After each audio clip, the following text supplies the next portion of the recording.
இவர் குடும்பத்தோடு அவருக்கு என்னையும் குடும்பத்தையும் நாடினவங்கன்னு சொல்லி பொய்ய சொல்றாரு. இப்படித்தான் இவர் பேசுவார். அடிச்சு பேசுறதுக்கு முன்னால கொஞ்சம் அடிச்சு பார்த்துருக்கணும். பட்டன் தான் இருக்குதுல்ல, கொஞ்சம் அடிச்சு பார்த்துருந்தா வந்துட்டு போகுது. என்னை போட்டு இந்த அடி அடிக்கிறதுக்கு முன்னால அதை கொஞ்சம் அடிச்சு பாருங்க. முதவே சொல்லியிருக்கீங்கல்ல, அந்த காலத்தில் இருந்த இமாம்களுக்கெல்லாம் ஹதீஸ் தேடி கிடைக்காம போட்டிருக்கோம். நாங்கள் இன்னைக்கு எந்த நிலையில் இருக்கோம் தெரியுமா? 2 பட்டனை தப்புனா கொட்டும்ட்டு என்னென்னமோ கொட்டுது, அதில் இதுவும் கொட்டுது. அப்போ எடுத்து பார்த்துருக்கணுமா இல்லையா? அதுக்கு முன்னால் ஏன் என் மேலே மாதிரி போய் குற்றச்சாட்டு வைக்கிறீங்க? ஹதீஸில் இருக்குது, وروي هذا اللفظ عن النبي صلى الله عليه وسلم روى هذا اللفظ عن النبي صلى الله عليه وسلم عبد الله بن مسعود وابو موسى وانس وعن ابي ذر بمعناه عن علي ان النبي صلى الله عليه وسلم اخذ بيد حسن وحسين فقال من احبني واحب هذين واباهما وامهما كان معي في درجه يوم القيامه وروي ان رجلا. இந்த ஹதீஸ் நீளமா இருக்கு. அதுக்கு முன்னால மா அழுது தலஹான்ற கேள்வியும் இருக்கு. கொடுங்க.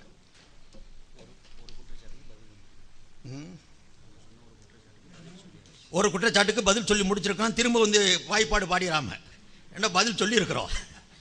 2வது சகோதரர்களே, இந்த குற்றச்சாட்டுக்கு இப்போ நான் வச்சிருக்கிற இந்த காற்று பிரிய விட்டங்கிறதுக்கு முழுமையான ஹதீஸ் இருக்க, ஒரு பெரிய அவதூறு சொல்லியிருக்க, அதுக்கு பதில் சொல்லி ஆகணும் மக்களுக்கு மத்தியில். இதே மாதிரி சகோதரர்களே, ஃபிக்ஹ் நூல்கள் மேலே இவர் அவதூறு கூறுறதுன்னு சொன்னால் அதுக்கு பக்கபாக விளக்கம் சொல்ல தேவையில்லை. ஒரு இதில் அடிக்கிறார் பாருங்க, அவர் எழுதுறாரு, குர்ஆன் முழுவதையும் படிப்பதை விட ஃபிக்ஹ் நூலை படிப்பது மிகவும் சிறந்தது. குர்ஆன் முழுவதையும் படிப்பதை விட ஃபிக்ஹ் நூலை படிப்பது மிகச் சிறந்தது. ஃபத்தாவா ஆலம்கீர் பாகம் 4 பக்கம் 359.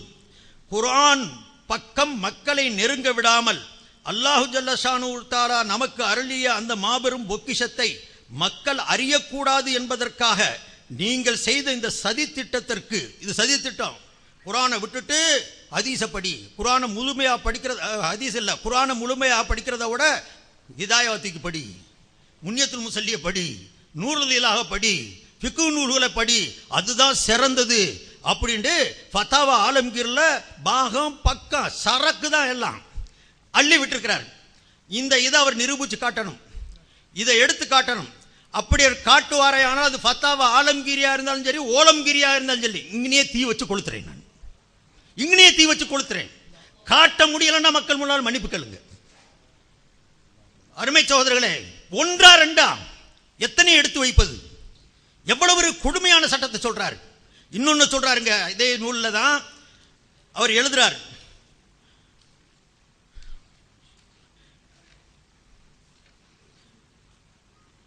பொய்களுக்கும் பஞ்சம் இல்லை.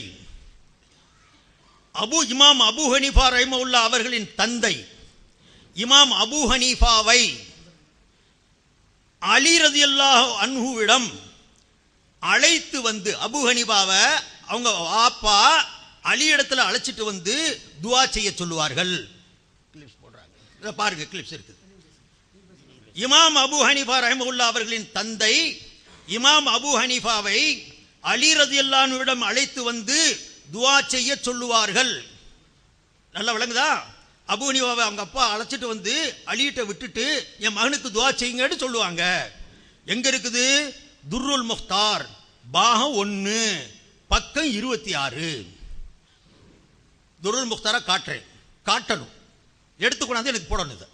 அதுக்கு அடுத்து அவர் சொல்றாரு, விமர்சிக்கிறாரு, அலி அவர்களின் மரணம் ஹிஜ்ரி 40, இமாம் அபூ ஹனீஃபாவின் பிறப்பு ஹிஜ்ரி 80. 80ல பிறக்கிறாரு. 40ல இருந்த அலிட்ட கொண்டாந்து இமாம் அபூ ஹனீஃபா 80ல பிறக்க போறவரை அங்க வாப்பா அழைச்சு கொண்டாந்து வந்து துஆ செய்ய சொன்னாங்க.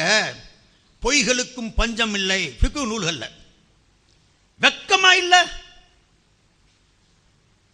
சகோதரர்களே? இவங்களா மார்க்கம் சொல்றது? இப்படியாவது ஒரு இருக்கிறத விமர்சிங்க. அந்த விமர்சிக்க கூடிய தகுதி கூட கிடையாது. செய்யணும்னு தான் விரும்புறீங்களா? உள்ளதை சொல்லி விமர்சிங்க. இப்படி எழுதியிருக்கிறார் அந்த நூல்காரரு, இப்படி எடுத்து காட்டுங்க.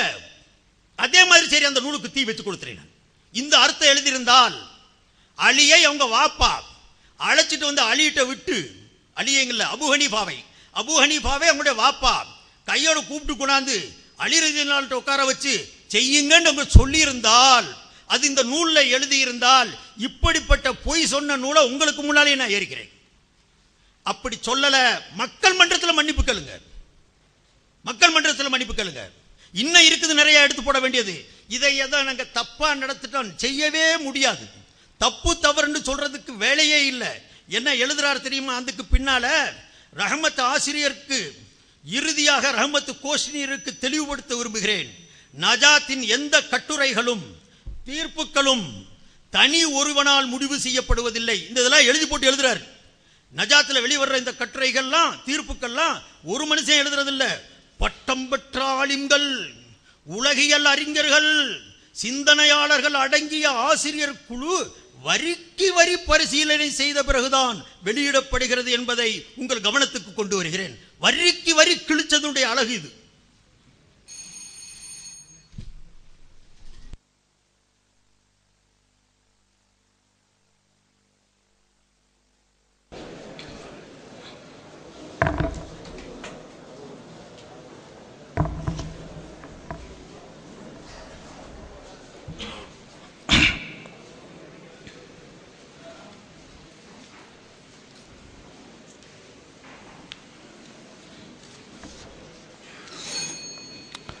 அஸ்ஸலாமு அலைக்கும் வரஹ்மத்துல்லாஹி வபரகாத்துஹு. அன்பிற்குரிய சகோதரர்களே, சைபுதீன் ரசாதி எவ்வளவு பெரிய ஒரு தில்லுமுள்ளுகளையும் பொய்களையும் துணிந்து சொல்கிறார் என்பதற்கு பல ஆதாரங்களை நான் இதுவரைக்கும் எடுத்து வச்சிருக்கிறேன். அவ்வளவுமே பாரதூரமான பயங்கரமான ஒரு குற்றச்சாட்டை நான் வைத்திருக்கிறேன். அதில் ஒன்றுக்குமே பதில் சொல்லலை. ஒன்றுக்கு பதில் சொல்லியிருக்கிறாரு. அது பதில் என்னங்கிறத பார்க்குறேன். நான் கேட்டதுக்கு அதுக்கு சம்மந்தமே இல்லை. முதல்ல என்னன்னு கேட்டால், கஸ்ரு தொழுகை சம்பந்தமாக ஹதீஸை கொண்டு உங்களுக்கு சொல்ல இயலாது, இஜ்மாவை கொண்டு தான் சொல்ல, இஜ்மா இல்லாமல் சொல்ல முடியுமான்னு கேட்டார். எடுத்து காட்டியாச்சு. அதுக்கப்புறம் சமாளிக்க என்ன செஞ்சார்? இஜ்மா கொண்டு இப்படி சொல்லலை, அது இருக்குது ஹதீஸில், எங்களுக்கு நாங்களும் அதை படித்து தான் இருக்கிறோம், ஹதீஸில் இருக்குது, அந்த ஹதீஸை வச்சு இஜ்மா செஞ்சுருக்காங்கன்னு சொன்னேன்னு எப்படியே மாத்துறார். இது நல்லா தெரியும்னு நான் முதல்ல நிறுவி இருக்கிறேன். மாதவிடாய் பெண்கள் விடுபட்ட நோன்பை கலா செய்யணும் என்பதற்கு ஹதீஸை கொண்டு உங்களுக்கு சொல்ல இயலுமா, குரானை கொண்டு உங்களுக்கு சொல்ல இயலுமான்னு தான் சவால் விட்டார். அப்படி சொல்லலைன்னு சொல்லி அதுக்கு பல்ட்டி அடித்தார். அதுலேயே அவர் பொய்யனுங்கிறது கன்ஃபார்மாக நிரூபணம் ஆகிவிட்டது. அடுத்து மூணாவதாக என்ன செஞ்சார்னா, அந்த ஊமை செய்தான் ரசூல்லா சொன்னாங்கன்றாரு. அதுக்கு ஆதாரம் கேட்டோம். அபு அலி தக்காக்கு சொன்னாருன்றாரு, 400களில் வாழ்ந்தவர். அது ரலியல்லாஹு வச்சு நான் சஹாபின்னு நினச்சிக்கிட்டேன்டாரு. அது மாதிரி சொல்லி கடைசியில் இன்றைக்கி என்ன பல்ட்டி அடிக்கிறாருன்னா, ஹதீஸ் இருக்குது, யாபத்தில் இருந்துச்சு, அது இப்போ தான் தேடி எடுத்தேன்டாரு. அது ஒரு பல்ட்டி. அதுக்கு இன்றைக்கி வரைக்கும் சனதை காணோம். அதுக்கு சனதோட ஹதீஸை தாங்கன்னு கேட்டோம். சையது சாபிக்கு எழுதின ஃபிக்ஹு சுன்னாவுலையும் அந்த கஸ்புல் அஸ்ரார்லையும் இருக்குங்கிறாரு. அதில் உண்மையில் சொல்லப்படுகிறதுன்னு தான் இருக்குது. யார் சொன்னால் என்னங்கிறது ரசூலுல்லாஹ் சொன்னதாக சொல்லப்படுகிறது. அப்போ அதுக்கு இது வரைக்கும் என்ன செய்யலை, தனது தரல. அப்போ இப்னு தைமியா சொன்னதுக்கு நீங்கள் தந்தியலான்னு இருக்கிறாரு. இப்னு தைமியா சொன்னதுக்கு இப்னு தைமியா சொன்னாலும் தான் நான் சொன்னேன். நீங்கள் சொன்ன மாதிரி ரசூலுல்லாஹ் சொன்னார்னு விட்டு அடிச்சிட்டு போகல. இப்னு தைமியா எப்படி சொல்லி இருக்கிறார், இப்னு தைமியா இப்படி சொன்னதுக்கு ஆதாரம் இருந்தால் வேலை முடிஞ்சு விட்டது. என்ன சொல்கிறாரு, சஹாபாக்கள் ஃபத்வா கொடுத்தாங்கங்கிறாரு. அவ்வளவுதான். அது இருக்கிறது. அதில் சஹாபாக்களுக்கு சனது கேட்பதற்கும் ரசூலுல்லாஹ்வுக்கு சனது கேட்பதற்கும் இந்த சமமானதா? அல்லாஹ்வுடைய ரசூல் விஷயத்தை ஃபாலோ பண்ணணும், சஹாபாக்கள் விஷயத்தை ஃபாலோ பண்ணுற கட்டாயம் கிடையாது. அப்போ அந்த மாதிரி அவர் சனதை வச்சு தான் சொல்லியிருப்பாருங்கிற ஒரு நம்பிக்கையில் நாங்கள் சொல்கிறோம். வேணும்னா சனதை தேடி கேட்டாலும் தருவோம், அது தேவையில்லை எங்களுக்கு. நாங்கள் சொன்னது இப்னு தைமியா இப்படி சொல்லி இருக்கிறார், அதுக்கு ஆதாரம் தந்தாச்சு. ரசூலுல்லாஹ் சொல்லி இருக்கிறார் என்பதற்கு நீங்கள் என்ன காட்டணும், மூல நூலில் காட்டணும். எந்த ஹதீஸில் எந்த அறிவிப்பில் எழுதப்பட்டிருக்கிறது, அது யார் அறிவிப்பாளர் நூலாசிரியர் வரைக்கும் உள்ள சனது என்னன்னு காட்டணும், காட்டலை. அடுத்து என்னன்னு கேட்டால், நபியின் குடும்பத்தாரை நேசிப்பது சொர்க்கத்தில் சேர்க்கும் அப்படின்னு சொன்னதாக ஒரு செய்தியை சொன்னார். அப்போ அப்படின்னு ரசூலுல்லாஹ் சொன்னதாக சொல்லியிருக்கிறார். அவர் சொன்னதுக்கு ஆதாரம் கேட்டால் ஒரு ஆதாரம் கொடுத்துருக்கிறார். என்ன ஆதாரம் கொடுத்துருக்கிறாரு? இதுக்கு அதுக்கு எந்த சம்பந்தமே இல்லை. இது நல்லா கவனி, அந்த ஹதீஸை போட்டு காட்டுங்க. 1ஆம் நம்பர் அந்த ஃபஸ்ட்டு போட்டோம்ல, அதில் என்ன வருதுன்னா, ஒருத்தர் வர்றாரு, மா அதத்து மின் கசீரி சலாத்தின் உலா சியாமின், நான் பெரிய அளவு நோன்பு தொழுகலாம் என்கிட்ட இல்லை, என்னப்போ கொண்டு இருக்குது, யாரை சொல்ல உங்களையும் குடும்பத்தையும் நேசிக்கிறேன் அப்படின்னு அவர் சொன்னார். அப்போ ரசூலுல்லாஹ் சொன்னாங்க நேசிக்கிறவன் என்னோட இருப்பான்டாங்க. இதான் அவர் சொல்கிறாரு. அப்படி சொல்லிட்டு நபிகள் நாயகத்து குடும்பத்தை நேசிப்பது எவ்வளோ சிறப்பு தெரியுமாங்கிறாரு. நபிகள் நாயகத்தின் சிறப்பை சொல்கிற வேற ஹதீஸை காட்டுறாரு, இந்த ஹதீஸை காட்டலை. இந்த ஹதீஸில் என்ன இல்லை, வந்து அந்த ஒரு மனிதர் வந்தார், நான் உங்களை நேசிக்கிறேன் சொன்னாருன்ற சம்பவத்தை சொல்கிறார்ல, ஒரு ஹதீஸை சொன்னார்னா அந்த ஹதீஸை தான் எடுத்து காட்டணும். ரசூலுல்லாஹ் குடும்பத்தை நேசிக்கிற சம்பந்தமாக பல சம்பவங்கள் இருக்குது. நீங்கள் என்ன சொல்கிறீங்க, ஒரு மனிதர் வந்தார், அல்லாஹ்வுடைய தூதரை உங்களையும் உங்கள் குடும்பத்தையும் நேசிக்கிறோம் என்று சொன்னார். அப்போ ரசூலுல்லாஹ் சொன்னாங்க நேசிப்பவர் இருப்பாண்டு. ரசூலுல்லாஹ் குடும்பத்தில் எவ்வளோ பெரிய சிறப்பு தெரியுமா? இது இருக்குதா, எதை இருக்குன்னு நீங்கள் சொன்னீங்களோ அதை காட்டணும். வேற ஒன்றை எடுத்து காட்டுறார். வேற ஒன்று அது வந்து எப்படி வருதுன்னு கேட்டால், ரசூலுல்லாஹ் வந்து ஹசன் ஹுசைன் கையை பிடித்தார்களாம். பிடித்து யார் என்னையும் இந்த ரெண்டு பேரையும் இவங்க தாய் தந்தையரையும் விரும்புகிறாரோ அவர் வந்து யௌமுல் கியாமாவில் என்னுடைய தர்ஜாவில் இருப்பார். இதை நான் கேட்டேன். இதையே நீங்கள் அதில் சொல்லியிருக்கிறீங்க. ஹசன் ஹுசைனை பற்றி ரசூலுல்லாஹ் சொன்ன விஷயத்தை சொல்கிறீங்களே, நீங்கள் இந்த ஹதீஸில் அரபியெல்லாம் போட்டு சொல்கிறீங்க, மா அழுதத்துமின் கசரத்தி சலாத்தின் சியாமின்று. அந்த ஹதீஸில் இது நீங்கள் சொல்கிற மாதிரி அவர் வந்து கேட்கவும் இல்லை, ரசூல் ஸல்லல்லாஹு அலைஹி வஸல்லம் அவர்கிட்ட அதை சொல்லவும் இல்லை. அதுதான் டாபிக்கு. அப்போ நீங்கள் போய் தான் சொல்லியிருக்கிறீங்க. அடுத்து என்னன்னு கேட்டால், போனங்களா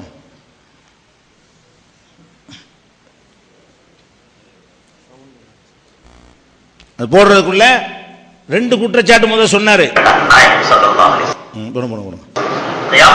எதிர்பார்க்கிறிய அதுக்கு உன்னுடைய முன் தயாரிப்பு என்ன, செயல்பாடு எல்லாம் கரெக்ட் ஆக்கி வச்சுட்டியா? அப்ப அவர் யோசிச்சுக்கிட்டே சொன்னா, நாயகமா அழுதத்துமின் கபீரி சலாத்தி பல செய்யாமி, என்கிட்ட பெருசா தொழுதான் கிடையாது நாயக்கு, நான் சாதாரண ஆள் தான். ஆனா உங்களையும் உங்களுடைய குடும்பத்தாரையும் நான் நேசிக்கிறேன் நாயக்கு. உங்களை நேசிக்கிற நாயகமே. இப்ப நபிகள் நாயகம் ஸல்லல்லாஹு நேசிக்கிறீங்களா? யாரை நேசிப்பீங்களோ அவர் கூடயே நீங்க ஜன்னத்திலே வருவீங்கன்றாங்க நாயகம் ஸல்லல்லாஹு அலைஹி வஸல்லம். எவ்வளவு பெரிய வாக்கு! பெருமானார் ஸல்லல்லாஹு அலைஹி வஸல்லம் குடும்பத்தை நம்ம பேணி அவங்களை மரியாதை செய்யறது நம்மளை சொர்க்கத்துக்கு இழுத்துக்கிட்டு போற வழி என்று பெருமானார் ஸல்லல்லாஹு அலைஹி வஸல்லம் அவங்களே சொல்லி காட்டாங்க. அப்ப இந்த ஹதீஸ் இல்லைன்னு தான் இதுதான் நீங்க எடுத்து காட்டணும். இதை தரவே இல்லை. அதுக்கப்புறம் ரெண்டு ஹதீஸ் நான் வந்து நேற்று உள்ள விஷயத்தில் ரெண்டு ஹதீஸை எடுத்து தான் கேட்டேன். நான் வந்து இந்த லிஸ்ட்டில் குற்றச்சாட்டில் வைக்கல, நேற்று சொன்னதில் ரெண்டு ஹதீஸை தாங்கன்னு கேட்டேன். அதில் பொய் சொல்லிட்டீங்கன்னு சொல்ல கிடையாது, வேற ஒரு விஷயத்துக்கு நான் கேட்டிருந்தேன். அவர் என்னமோ இப்போ குற்றச்சாட்டில் வச்ச மாதிரி வச்சுட்டு என்ன செய்கிறார், உமர்லிலான சட்டை போட்டாங்கல்ல அதை சொன்னார்கள், அதை விளக்குறாரு. பாயிண்டை சொல்கிறதுக்கு டைம் பத்தலைன்னு சொல்லக்கூடியவர், பதில் சொல்வதற்கு கடமைப்பட்ட ஒருத்தர் அதை சொல்லாமல் ஹதீஸை பேப்பர் இருந்தால் பேப்பர் தாங்க, அதில் என்ன வாதம் வைக்கிற நாங்களில் முடிவு பண்ணணும். நீங்கள் ஆதாரத்தை தாங்கன்னு ரெண்டு கேட்டோம், நேற்று சொன்னது கேட்டிருந்தோம். அந்த பேப்பரை தந்த பிறகு அதில் என்ன கேள்வி கேட்குறோம் நாங்கள் முடிவு பண்ணுவோம், ஒரு அர்த்தத்துக்காக நான் கேட்போம். அவர் என்ன செய்கிறாரு, இல்லை என்று சொன்னார்கள், இல்லை என்று அவங்கள்ட்ட சொன்னேன். இப்போ இந்த லிஸ்ட்டில் அதையா சொன்னேன், நேற்று பேசின நீங்கள் ரெண்டு விஷயத்துக்கு எங்களுக்கு தேவைப்படுது, கபூரில் சந்திப்பேன் நீங்கள் அது தேவைப்படுது, உமர்லிலான சட்டை சொன்னீங்க தேவைப்படுது, அது தாங்கன்னு கேட்டுட்டு ஒரு வாதமும் நான் வைக்கவே இல்லை. அதில் வாதமே வைக்கல, கிளிப்பிங் போட்டு பாருங்கள். நான் லிஸ்ட்டில் வாசிச்ச விஷயங்கள் கிளிப்பிங் போட்டு காட்டுறேனே அதை தான் கேட்குறேன். இஜ்மா கசரு ஊமிசைத்தான் அதை தான் கேட்குறேன், வாதமாக வச்சுருக்கிறேன். அடுத்து வந்து அன்பளிப்பை 3 முறைக்கு மேலே மறக்கக்கூடாதுன்னு சொன்னேன். ரசூலுல்லாஹ் சொன்னதாக சொன்னீங்க, அதை காட்டுங்க. கேட்டால் சொல்லவே இல்லை. அது மாதிரி காற்று விடலாம் என்று மதுஹபில் இருக்கிற விஷயத்தை எடுத்து வச்சோம். அதில் அவர் நான் சொன்னபடி தான் அந்த கிதாபில் இருக்குது. டாபிக் அவ்வளவுதான், அம்தன் வேண்டும் என்று இருக்குது, அவ்வளோதான். அப்போ அம்தன் இல்லைன்னு அவர் என்ன செய்கிறாரு, வாதிடுறாரு, வேணும்னு இல்லைங்கிறாரு. அப்போ பச்சையாக போய் சொல்லிட்டார் என்பது தெரிகிறது. இப்போ என்ன செய்கிறாரு, அஹ்தஸங்கிற சொல்லு அது வந்து முத்தாத்தியான ஃபேலு அஃபாலன்னு வந்துருச்சு, அதனால வந்து வேணும்னு செய்கிறது தான் அது குறிக்கும் அப்படிங்கிறார். அப்போ ஒரு மனிதன் வந்து இல்லா லா துக்பலு சலாத்து மன் அஹ்தஸ, ஹதஸ் ஏற்பட்டவனுடைய தொழுகை அல்லாஹ் ஏற்றுக்கிற மாட்டான் இருக்குத. அப்போ வந்து வேணும்னு விட்டா தான் ஏற்றுக்கிற மாட்டான், இல்லை ஹத்தா எத்தவல்ல. அப்போ ஒழு செய்கிறது இயற்கையாக போச்சுன்னு வைங்க, அப்போ வந்து ஒழு செய்யாமல் தொழுதுடலாமா கேட்குறேன். ஹதீஸில் வருதுல்ல, ஹத்தா எத்தவல்லான்னு வருதா இல்லையா? ஹதஸ் என்பது அஹ்தஸங்கிறது சாதாரண வர்றதுக்கு பேர் தான், வேணும்னு வர்றதுக்கு இல்லை. அந்த அந்த சொல்லு மட்டும் விதிவிலக்கு சில அஃபாலங்கிற வசனில் வரக்கூடிய சில தெளிவாக வழங்குறது. லா துக்பலு சலாத்து மன் அஹ்தஸ ஹத்தா எத்தவல்ல, ஒழு செய்கிற வரைக்கும் வேணுமென்று ஹதஸ் விட்டவனுடைய தொழுகை ஏற்றுக்கொள்ளப்படாதுன்னு அர்த்தம் செஞ்சா, அப்போ சாதாரணமாக அவனை மீறி காத்து விட்டவனுடைய தொழுகை ஏற்றுக்கொள்ளப்படும் வருமா இல்லையா? காற்று விட்ட தொழுகை ஏற்றுக்கொள்ளப்படாதுன்றா தான் அது கரெக்டாக வரும். வேணும்னு காத்து விட்டவன் தொழுகைக்கு தான் ஒழு செய்யணும்னு சொன்னால் மீறி காத்து விட்டா ஒழு செய்ய வேண்டியது இல்லைங்கிறீங்களா? அப்போ ஹதீஸில் வெறும் அகதசை தான் இருக்கிறது. நீங்கள் ஏன் அம்தன், சரி அதுலேயே அந்த அர்த்தம் இருந்தால் எவனாச்சும் அம்தன் போடுவான், அதெல்லாம் இருக்கு அந்த அர்த்தம். அகதசாண்டால வேணும்னு செய்கிறது தான் அர்த்தமாக இருக்குமே. ஆனால் நீங்கள் வேணும்னு போட்டீங்க, வேணுங்கிறது வேணும்னு தானே போட்டீங்க, வேணும்ன்றது போட்டீங்க. அப்போ பெரிய பெரிய மன்னிப்பு கேட்ட ஆகணும், பெரிய திருப்தி ஆகணும் அப்படிங்கிற மாதிரி ஒன்று சொல்கிறாங்க.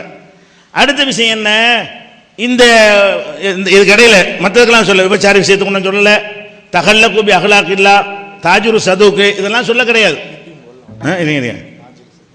இல்லை வரோம் தாஜ் ஒன்று இருக்கணும் கடைசியாக போகிறான். அதுக்கு இடையில இன்னொரு விஷயத்தை சொல்கிறான். இவர் சொல்லக்கூடியதில் ஒரு விஷயம் மட்டும் அவர் சொல்லிக்கிட்டே இருப்பார். நான் அட்வான்ஸாக எல்லாத்துக்கும் பதில் சொல்லி போடுறேன். என்னன்னு கேட்டால், நஜாத் பத்திரிகையில் ஃபிக்குடைய வண்டவாளங்கள் ஒன்று எழுதணும். அந்த வண்டவாளங்கள் எழுதக்கூடிய உள்ளது கரெக்டாக சொல்கிறத நம்ம உள்ள போன மாட்டோம், மறுக்கவும் மாட்டோம். அந்த எழுதக்கூடிய நேரத்தில் நாங்கள் நூலகங்களோ லைப்ரரியோ புத்தகங்களோ ஒன்றுமே இல்லாத ஒரு காலம். அப்போ நேரடியான நூல்களை நாங்கள் எடுக்க முடியாத ஒரு காலம். அப்போ என்னன்னா, அந்த மதுஹபுடைய வண்டவாளத்தை ஹகீகத்துல் ஃபிக்குங்கிற ஒரு உருது நூலில் எழுதியிருந்தார்கள், போட்டு போட்டு எழுதியிருந்தார்கள். அதில் இருந்து எடுத்து என்ன செஞ்சோம், அதிலிருந்து எடுத்து நாங்கள் எழுதணும், அந்த நூலில் போட்டிருந்தோம். நேரடியாக துருள் முக்தாரப்ப எங்கள்கிட்ட இல்லை. நேரடியாக இந்த ஹிதாயா ஒன்றுமே இல்லை, எல்லாமே இப்போ எங்கள்கிட்ட இருக்கிறது. ஒரு கிதாபோட இப்போ இல்லாமல் இல்லை. அப்போ தான் மதரசாவிலேருந்து ஓதி முடிச்சு விட்டு அந்த வாழ்க்கையை திறந்துட்டு பத்திரிகை ஆரம்பித்த முதல் வருஷம், தாவாவை ஆரம்பித்த முதல் வருஷம், அநேகமாக 86 இருக்கக்கூடும்.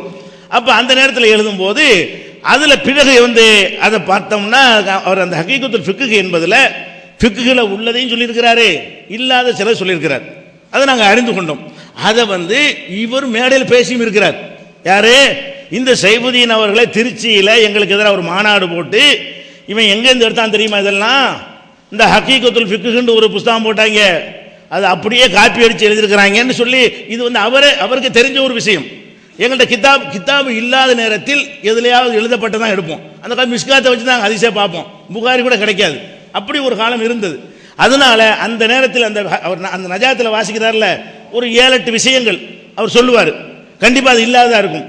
அதெல்லாம் நம்ம ஒரு உருது நூலில் இதை நீண்ட காலமாக அது இருக்கிறது, அதுக்கு பதில் கொடுக்கறது நம்ம பார்க்கவும் இல்லை, மறுத்ததை பார்க்கவும் இல்லை. ஒரு நூல் இருக்கிறது, பல வருடங்களாக உருது மொழியில் இருக்கிற நூல் பல வருடங்களாக இருக்கிறது, அதுக்கு மறுப்பு கொடுத்ததையும் பார்க்கலன்ற உடனே அதை எடுத்து நாங்கள் எழுதணும்.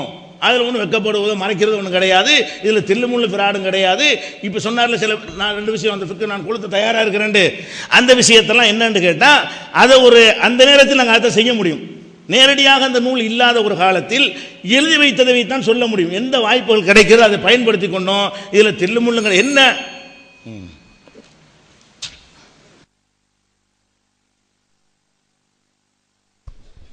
அஸ்ஸலாமு அலைக்கும் வரஹ்மத்துல்லாஹி வபரகாத்து.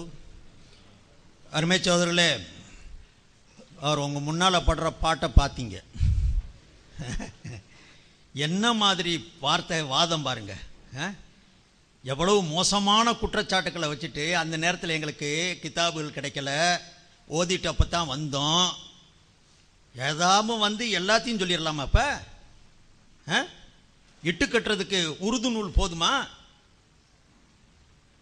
அதை சொல்லியிருப்பேன், உங்கள் வாயால் வரட்டுங்கிறதுக்காக நான் சொன்னேன். அது இந்த நூல்லேருந்து காப்பி அடித்தது நான் முதவே சொன்னது தான், கூட்டத்தில் எடுத்து வச்சது தான். சுயமாக அவர் ஆய்வும் செய்யலை, பாய்வும் செய்யலை. அவன் ஒருத்தன் யூசுப் ஜெய்ப்பூர்னு ஒரு கிறுக்கன் எழுதின நூல் அது. அவன் எழுதி வச்ச நூலை அப்படியே அட்டை காப்பி கள்ள காப்பி எழுதுனா என்ன எழுதியிருக்கணும்? ஹகீகத்துல் ஃபிக்கு என்ற நூலிலிருந்து இதை நாங்கள் எடுத்து எழுதணும் எழுதணுமா இல்லையா? அதுல இன்னொரு திருட்டுத்தனம் செஞ்சிருக்கிறாரு. நான் இப்ப போடுறேன் அடுத்தவங்களுக்கு, ஏன்னா இந்த கூட்டத்தில் இந்த அமர்வில் இதைத்தான் பேசி ஆகணும். எவ்வளவு பெரிய குற்றச்சாட்டை எடுத்து வைக்கிறான் அவன். ஒரு கிறுக்கன் எழுதுனா, அலியை கூப்பிட்டு போனாரு, பொய்களுக்கு பஞ்சம் இல்லைன்னு பட்டயம் போட்டு எழுதுனீங்க, கொட்டை எழுத்துல சதி திட்டம் எழுதுனீங்க. பின்னால இப்படியெல்லாம் வருமேன்னு தெரியாம ரஹமத்து கோஷ்டி இருக்கு, வரிக்கு வரி பார்த்தோம் எழுதுனீங்க. ஒரு ஆளு பார்த்தா அந்த ஒரு ஃபிக்கு ஹகீகத்துல் ஃபிக்குங்கிற அந்த நூலை எடுப்பான். ஹகீகத்துல் ஃபிக்குங்கிற அந்த நூலை வச்சுக்கிட்டு 7 பேர் சுத்தி உட்காந்து வரி வரியா எண்ணி இப்படி அவதூறு சொன்னீங்களா? மன்னிப்பு கேட்கணும், சும்மா இல்ல. இவ்வளவு பெரிய அவதூற சொல்லி இருக்கிறீங்களே, இதே மாதிரி நாளைக்கு நீங்க சொல்ல மாட்டீங்கிறது என்ன நிச்சயம்? அருமை சகோதரர்களே, இவ்வளவு பாரதூரமான பெரிய பெரிய குற்றச்சாட்டுகள், அவதூறு.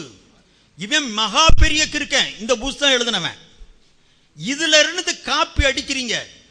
உங்க மனசாட்சிப்படி என்ன செய்யணும்? ஒரு மனிதன் நேர்மையா இருந்தா எழுதுறமா இல்லையா? குமுதத்திலிருந்து கல்கண்டுல இருந்து எடுத்து எழுந்தாலும் நன்றி கல்கண்டு போடுறானா இல்லையா? குறைஞ்சது அதையாவது கடைசியில் போட்டு நன்றி ஹகீகத்துல் ஃபிக்குன்னு போட்டிருந்தா உங்க ஹகீகத்து வெளியா இருந்திருக்குமா இல்லையா? அதெல்லாம் விட்டு போட்டு மறைச்சு அந்த ரஹ்மத்து கோஷ்டினருக்கு வரிக்கு வரி பார்த்து என்னமோ சகிச்சதாக எடுத்து எழுதி போட்டு இன்னைக்கு இப்படி இருந்த அன்றைய நேரத்தில் எனக்கு படிச்சு கிடைக்கல, இருந்ததை வச்சு தான் எழுதணும். அப்ப கிடைச்சதை வச்சு யார் மேலே எழுதிருவீங்களா? இன்னைக்கு இப்போ உட்காந்து எழுத ஆரம்பிப்பீங்க. இன்னொரு 10 வருஷத்துக்கு பிறகு கேட்டா அந்த நேரத்தில் எங்களுக்கு அவ்வளவுதான் கிடைச்சிச்சு. அதனால தான் சொன்னோம், இந்த ஆளுகள்லாம் நம்ப தகுந்த ஆட்களே கிடையாது. இவங்க விமர்சனம் செய்யப்படுவதற்கு கூட தகுதி இல்லை. உண்மை சகோதரர்களே, நீங்களே சொல்றீங்க, உங்க முன்னால சொல்றாரு, அந்த நேரத்தில் அவ்வளவுதான் இருந்துச்சு, எங்களுக்கு கிடைக்கல, மிஸ்காத்து மட்டும் தான் பார்த்துக்கிட்டு இருந்தோம். அந்த அளவோட நின்றுக்கணுமா? அடக்கி வாசிச்சிருக்கணுமா இல்லையா? இவ்வளவு பெரிய பெரிய கொட்டை எழுத்துக்கள்ல போட்டு எழுதுனீங்களேங்க, தனித்தனியா பாரா போட்டு. எத்தனை பேர் இளைஞருடைய உள்ளங்கள் கெட்டு போச்சு.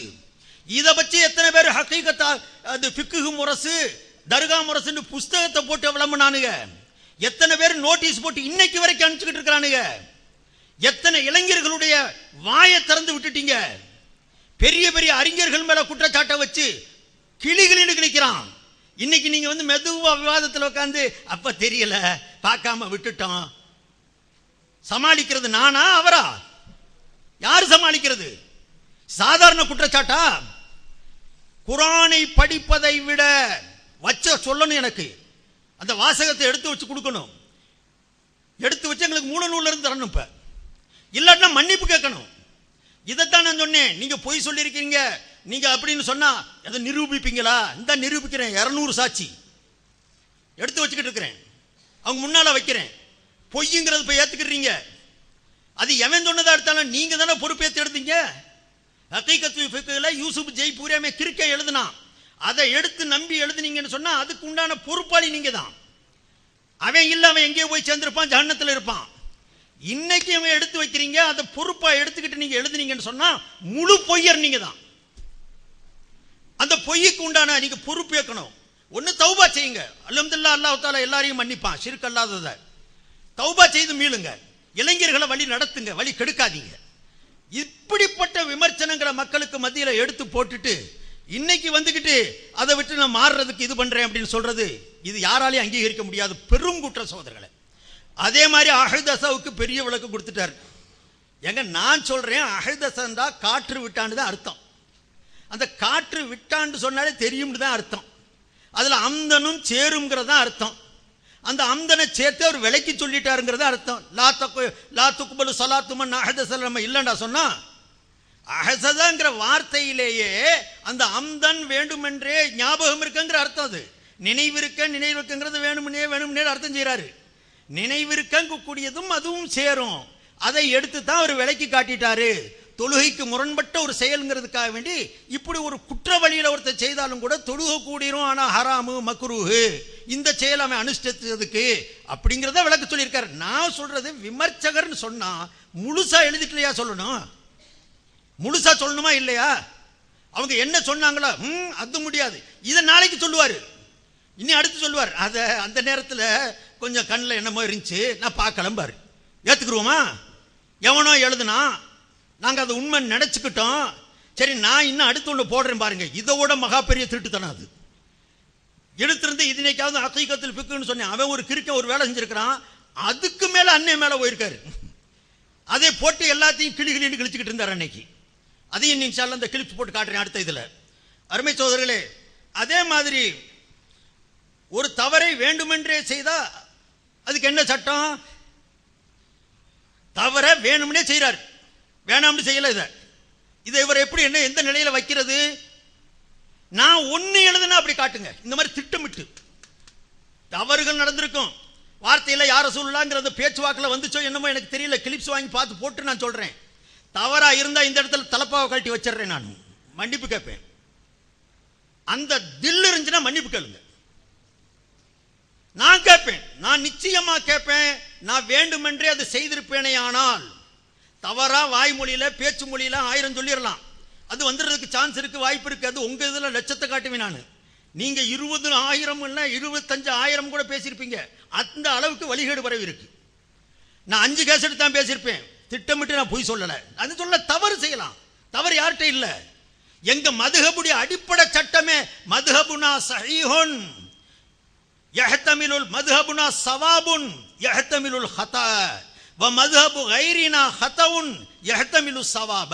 இதையும் நான் காட்டுவேன் அவருக்கு.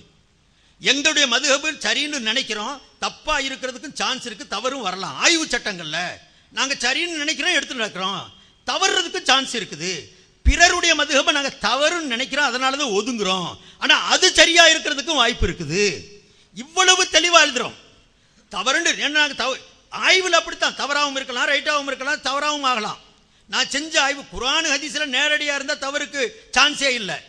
ஆய்வாக எடுத்து எழுதும் போது அது தவறாகவும் இருக்கலாம். நாங்க இதை தவறு ரைட்டுன்னு நினைக்கிறோம், அமல் செய்கிறோம், தவறா கூட இருக்கலாம்ங்க. இந்த அளவுக்கு போறோம் நாங்க.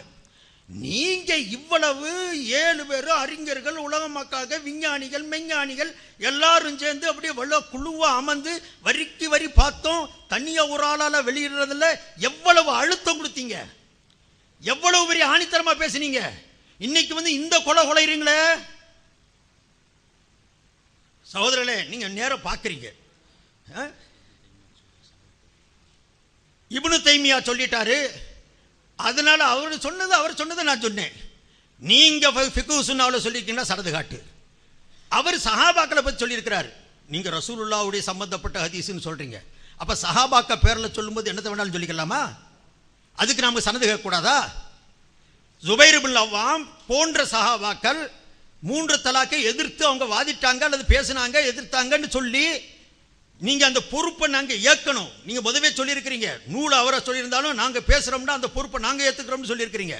நாங்க அப்படி இல்லை, எழுதி இருக்கிறத நாங்க எடுத்து சொல்றோம், வெள்ளந்தியா சொல்றோம். தவறுன்னு சொன்னா அவரும் தவறு செஞ்சிருக்காரு, நாங்களும் தவறு செஞ்சிருக்கோன்னு போயிடுவோம். நீங்க அப்படி இல்லையே.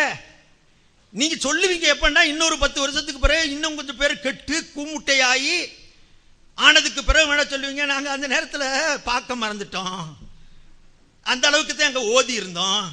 முதல் வருஷம் தாவா பணியில வந்தீங்க. நேற்று ஒரு சின்ன வார்த்தைங்க, 80களிலிருந்து 80ல் இருந்துட்டு கேட்கறதில்ல வணக்கமா அல்லது இன்னொரு 2 வார்த்தையை சொன்னார், வாழ்த்துக்கள், வணக்கம் வாழ்த்துக்கள் ஒரு பிரச்சனை நடந்துச்சு. அது மாதிரி கேட்கறதுல வித்தியாசம் வந்திருக்கு.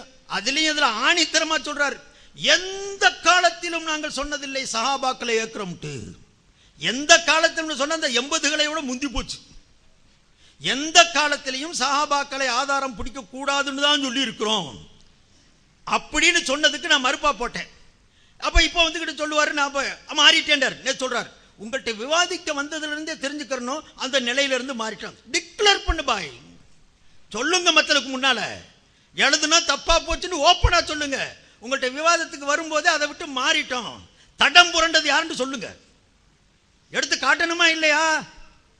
இப்படி எத்தனை செய்தி உங்களுக்கு முன்னால எடுத்து வைக்கணும் சகோதரர்களே. இன்னும் எவ்வளவு நேரம் இருக்கு?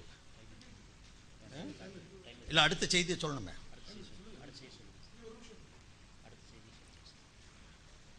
சரி, அடுத்து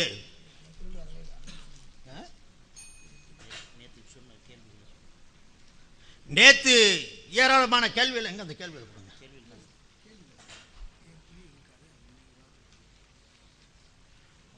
அருமை சகோதரர்களே, அதே மாதிரி பாருங்க, இந்த நூல்கள்லாம் எடுத்து எழுதினாருங்க. மிச்சம் இருந்துச்சுன்னா அடுத்து நம்ம அமர்வுகள் சொல்லுவாங்க.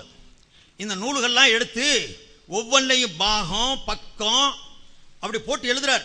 நீங்க பார்க்கிறவன அப்படியே நிலைகுலைய செய்யணும்.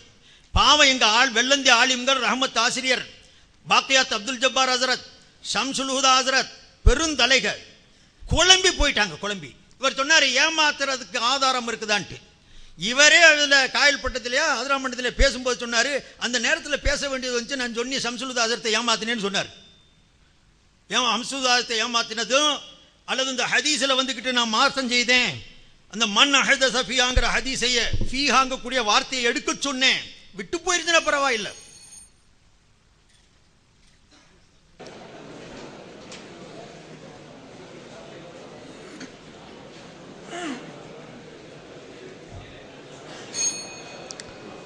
அன்புள்ள சகோதரர்களே, இந்த ஹகீகத்துல் ஃபிக்ஹ் சம்பந்தமாக பாரதூரமான ஒரு குற்றச்சாட்டை இப்போ எடுத்து வைக்கிறாரு. இதில் ஒளிவு முறை எதுவுமே கிடையாது. புகாரின்னு கூட அந்த கிதாபில் எழுதியிருப்போம்.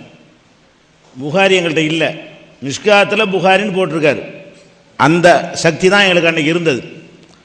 அதே மாதிரி ஹகீகத்துல் ஃபிக்ஹ்ன்னு நம்ம போட்டு எடுத்த காரணம் என்னென்னு கேட்டால், நாங்கள் மதுஹப் மதரசாவில் ஓதிவிட்டு வந்து மோதி கொடுக்குற நேரத்திலே ஃபிக்குகளை கேள்விகள்லாம் வருமா, நமக்கே அருவருப்பாக இருக்குமா, பதில் சொல்ல முடியாதா, அதையெல்லாம் பார்த்து அதுக்கு பதில் சொல்ல முடியாத ஒரு நிலை ஏற்பட்ட பிறகு தான் இந்த மதுஹப் கான்செப்ட் தவறுங்கிற நிலைக்கு நாங்கள் வர்றோம்.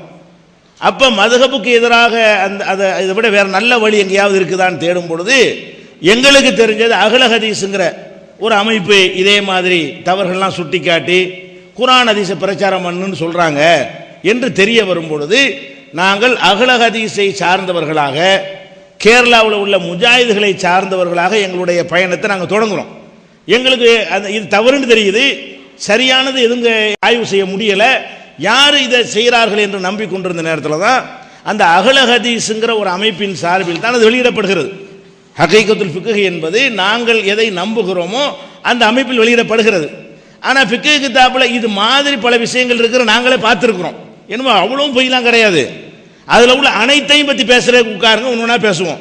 இன்னும் இப்போ கொதிச்சு போயிட்டாங்க, அடி களங்கத்தை சுமத்திட்டீங்கிறீங்களே, அதில் உள்ள களங்கம் சுமத்துற விஷயங்கள் இருக்குதா இல்லையா? அதில் எழுதின ஒரு லிஸ்ட்டில் சில விஷயங்கள் அவர் இல்லாமல் எழுதியிருப்பாரே, ஆனால் மற்ற எல்லாம் கரெக்டாப்ப.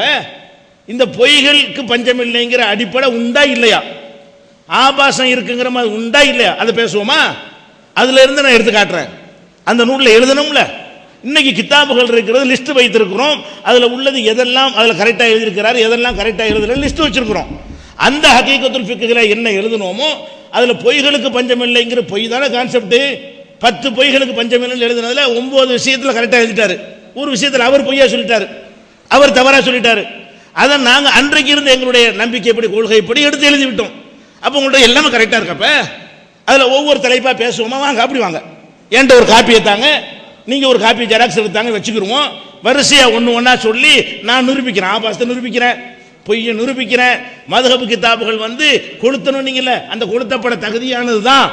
ஒரு பொய் இருந்தால் கொளுத்த தயாருங்கிறீங்கல்ல, இந்த அழி விஷயத்துக்கு தானே அப்படி கேட்குறீங்க.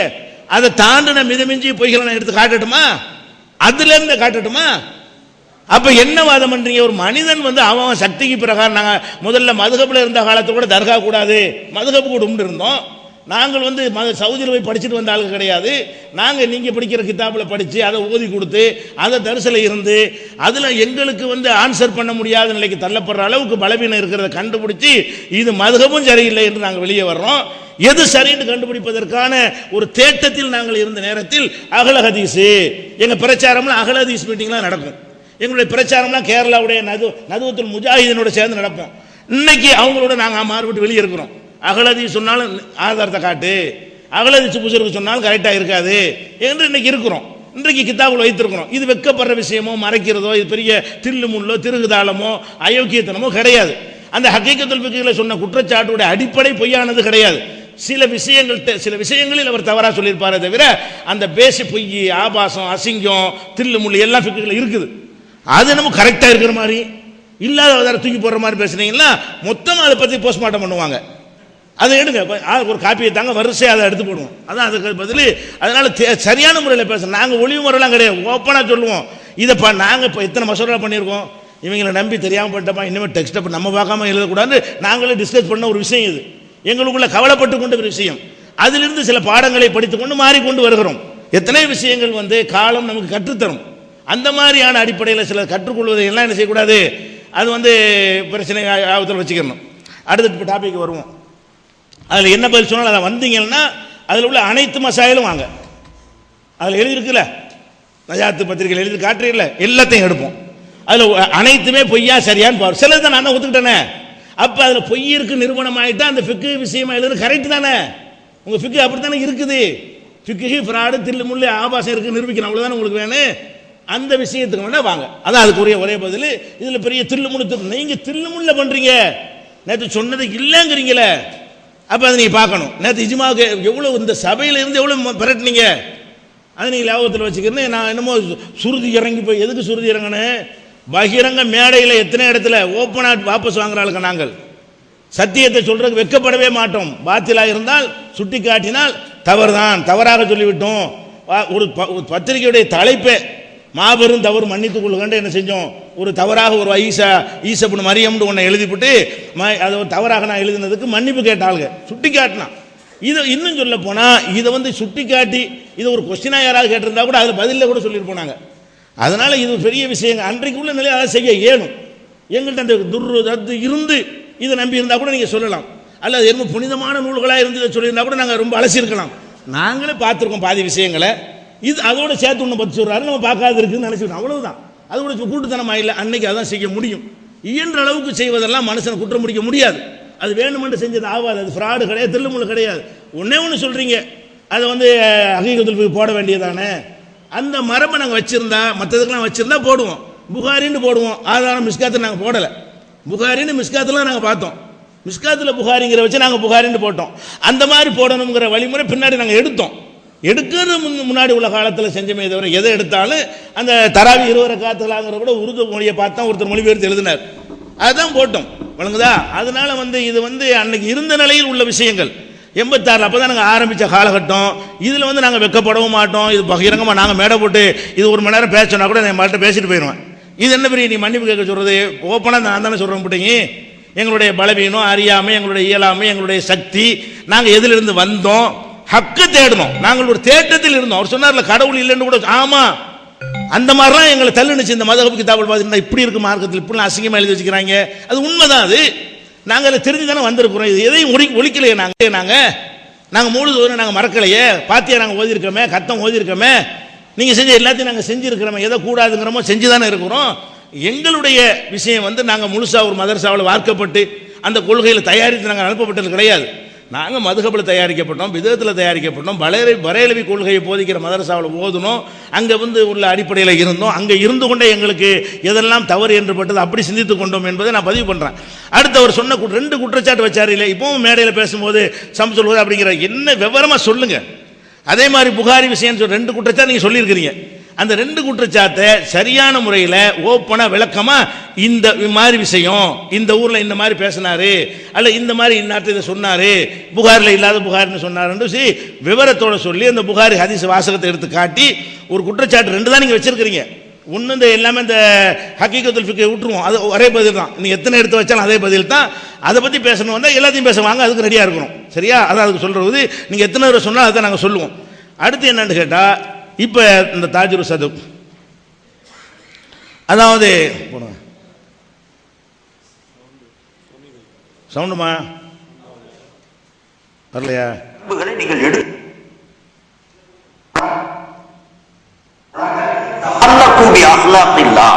இறை பண்புகள் எது நம்மை பின்பற்ற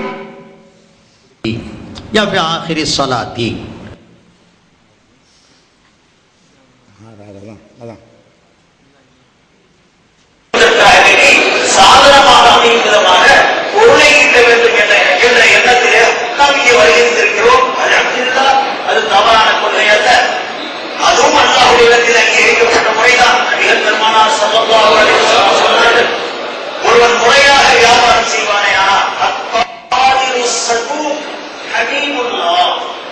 உண்மையே சொல்லி முறையான முறையில் ஒருவன் வியாபாரம் செய்வானேயானால் அந்த வியாபாரி கூட அல்லாஹ்விடத்திலே அல்லாஹ்வின் நண்பனாக ஏற்றுக்கொள்ளப்படுகிறான், அல்லாஹ்வை விரும்பக்கூடியவனாக ஏற்றுக்கொள்கிறான் என்று நபிகள் நாயகம் ஸல்லல்லாஹு அலைஹி வஸல்லம் சொல்கிறார். அதே விதமாக விவசாயிகள் இதற்குரிய ஆதாரத்தை நீங்கள் தர வேண்டும். தகல்லக்கூக்கு ஆதாரம் நீங்கள் தர வேண்டும்.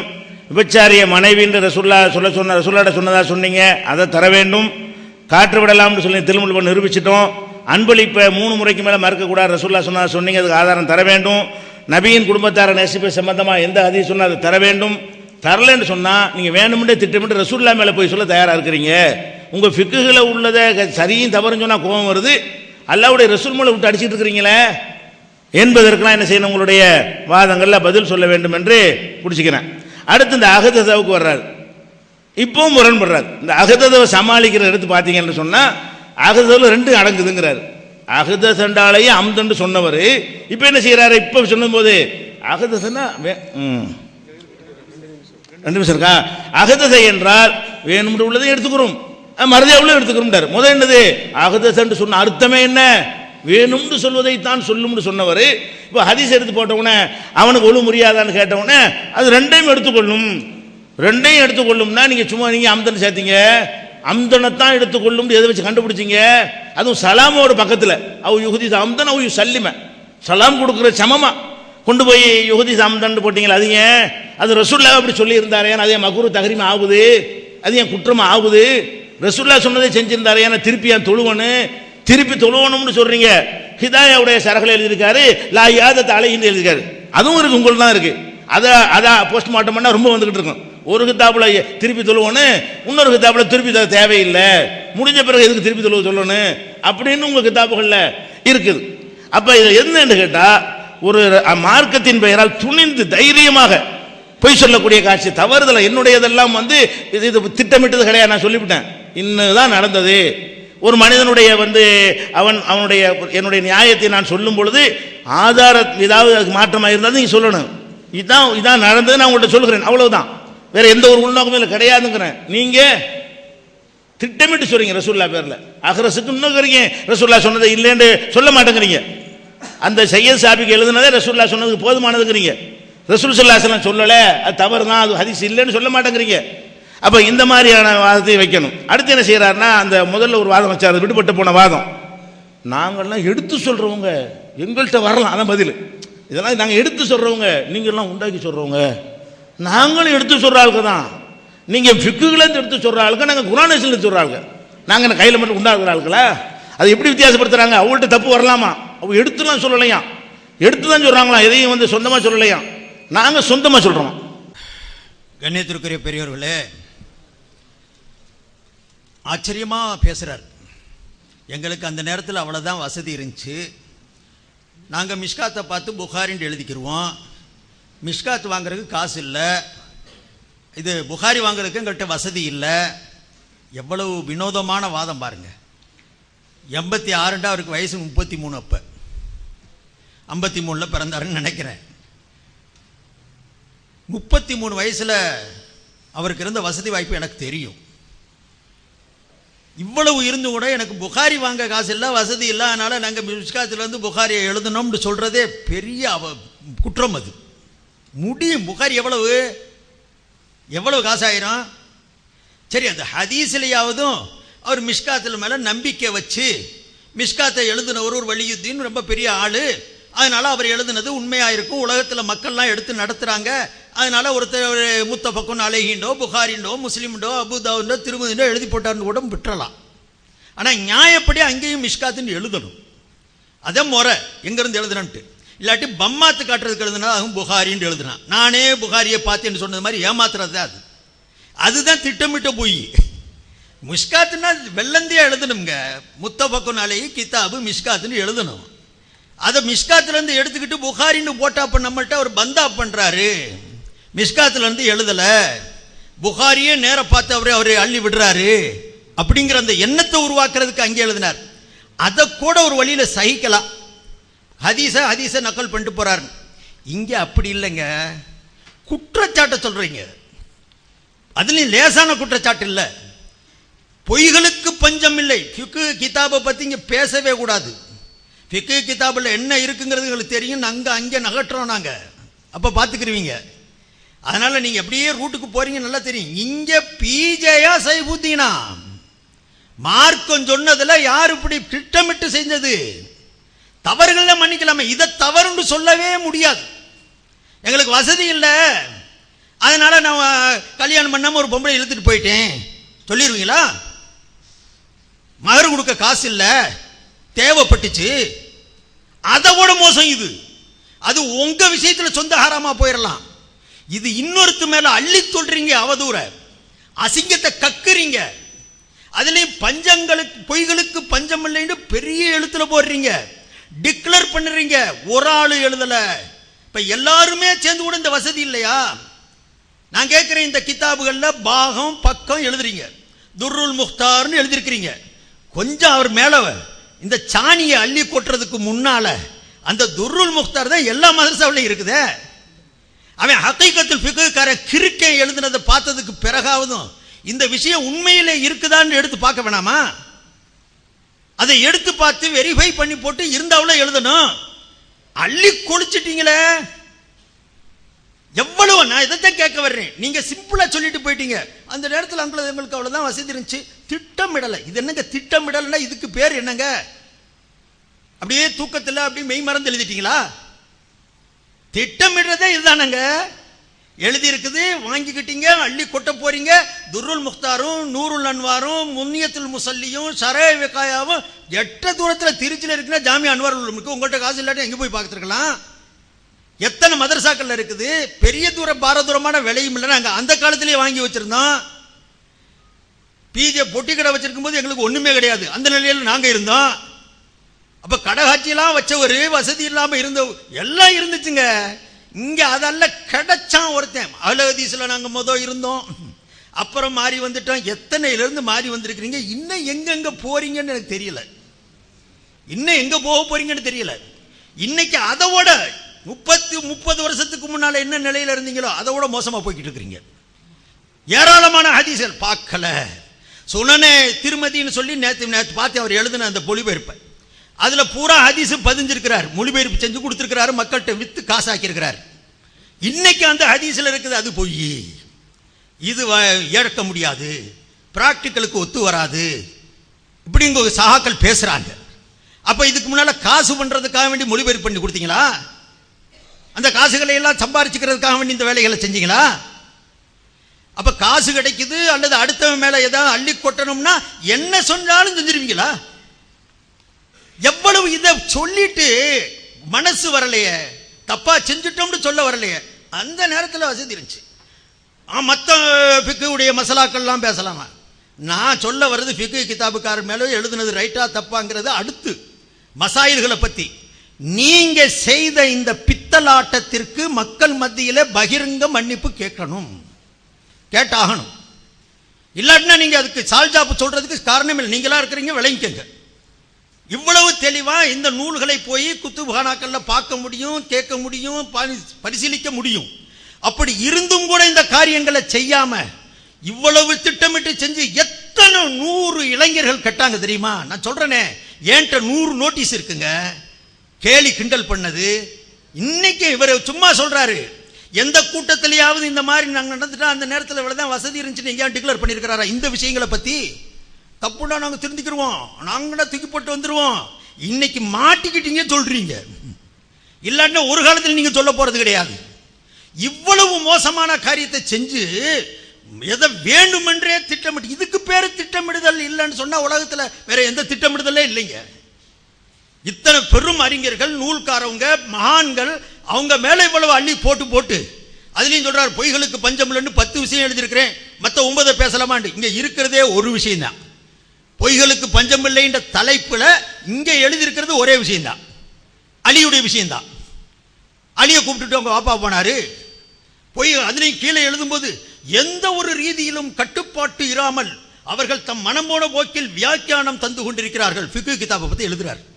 எந்த நியத்திலையும் வரல, எந்த கட்டுப்பாட்டிலையும் வரல, கட்டவிழ்த்துப்பட்ட ஆளுக.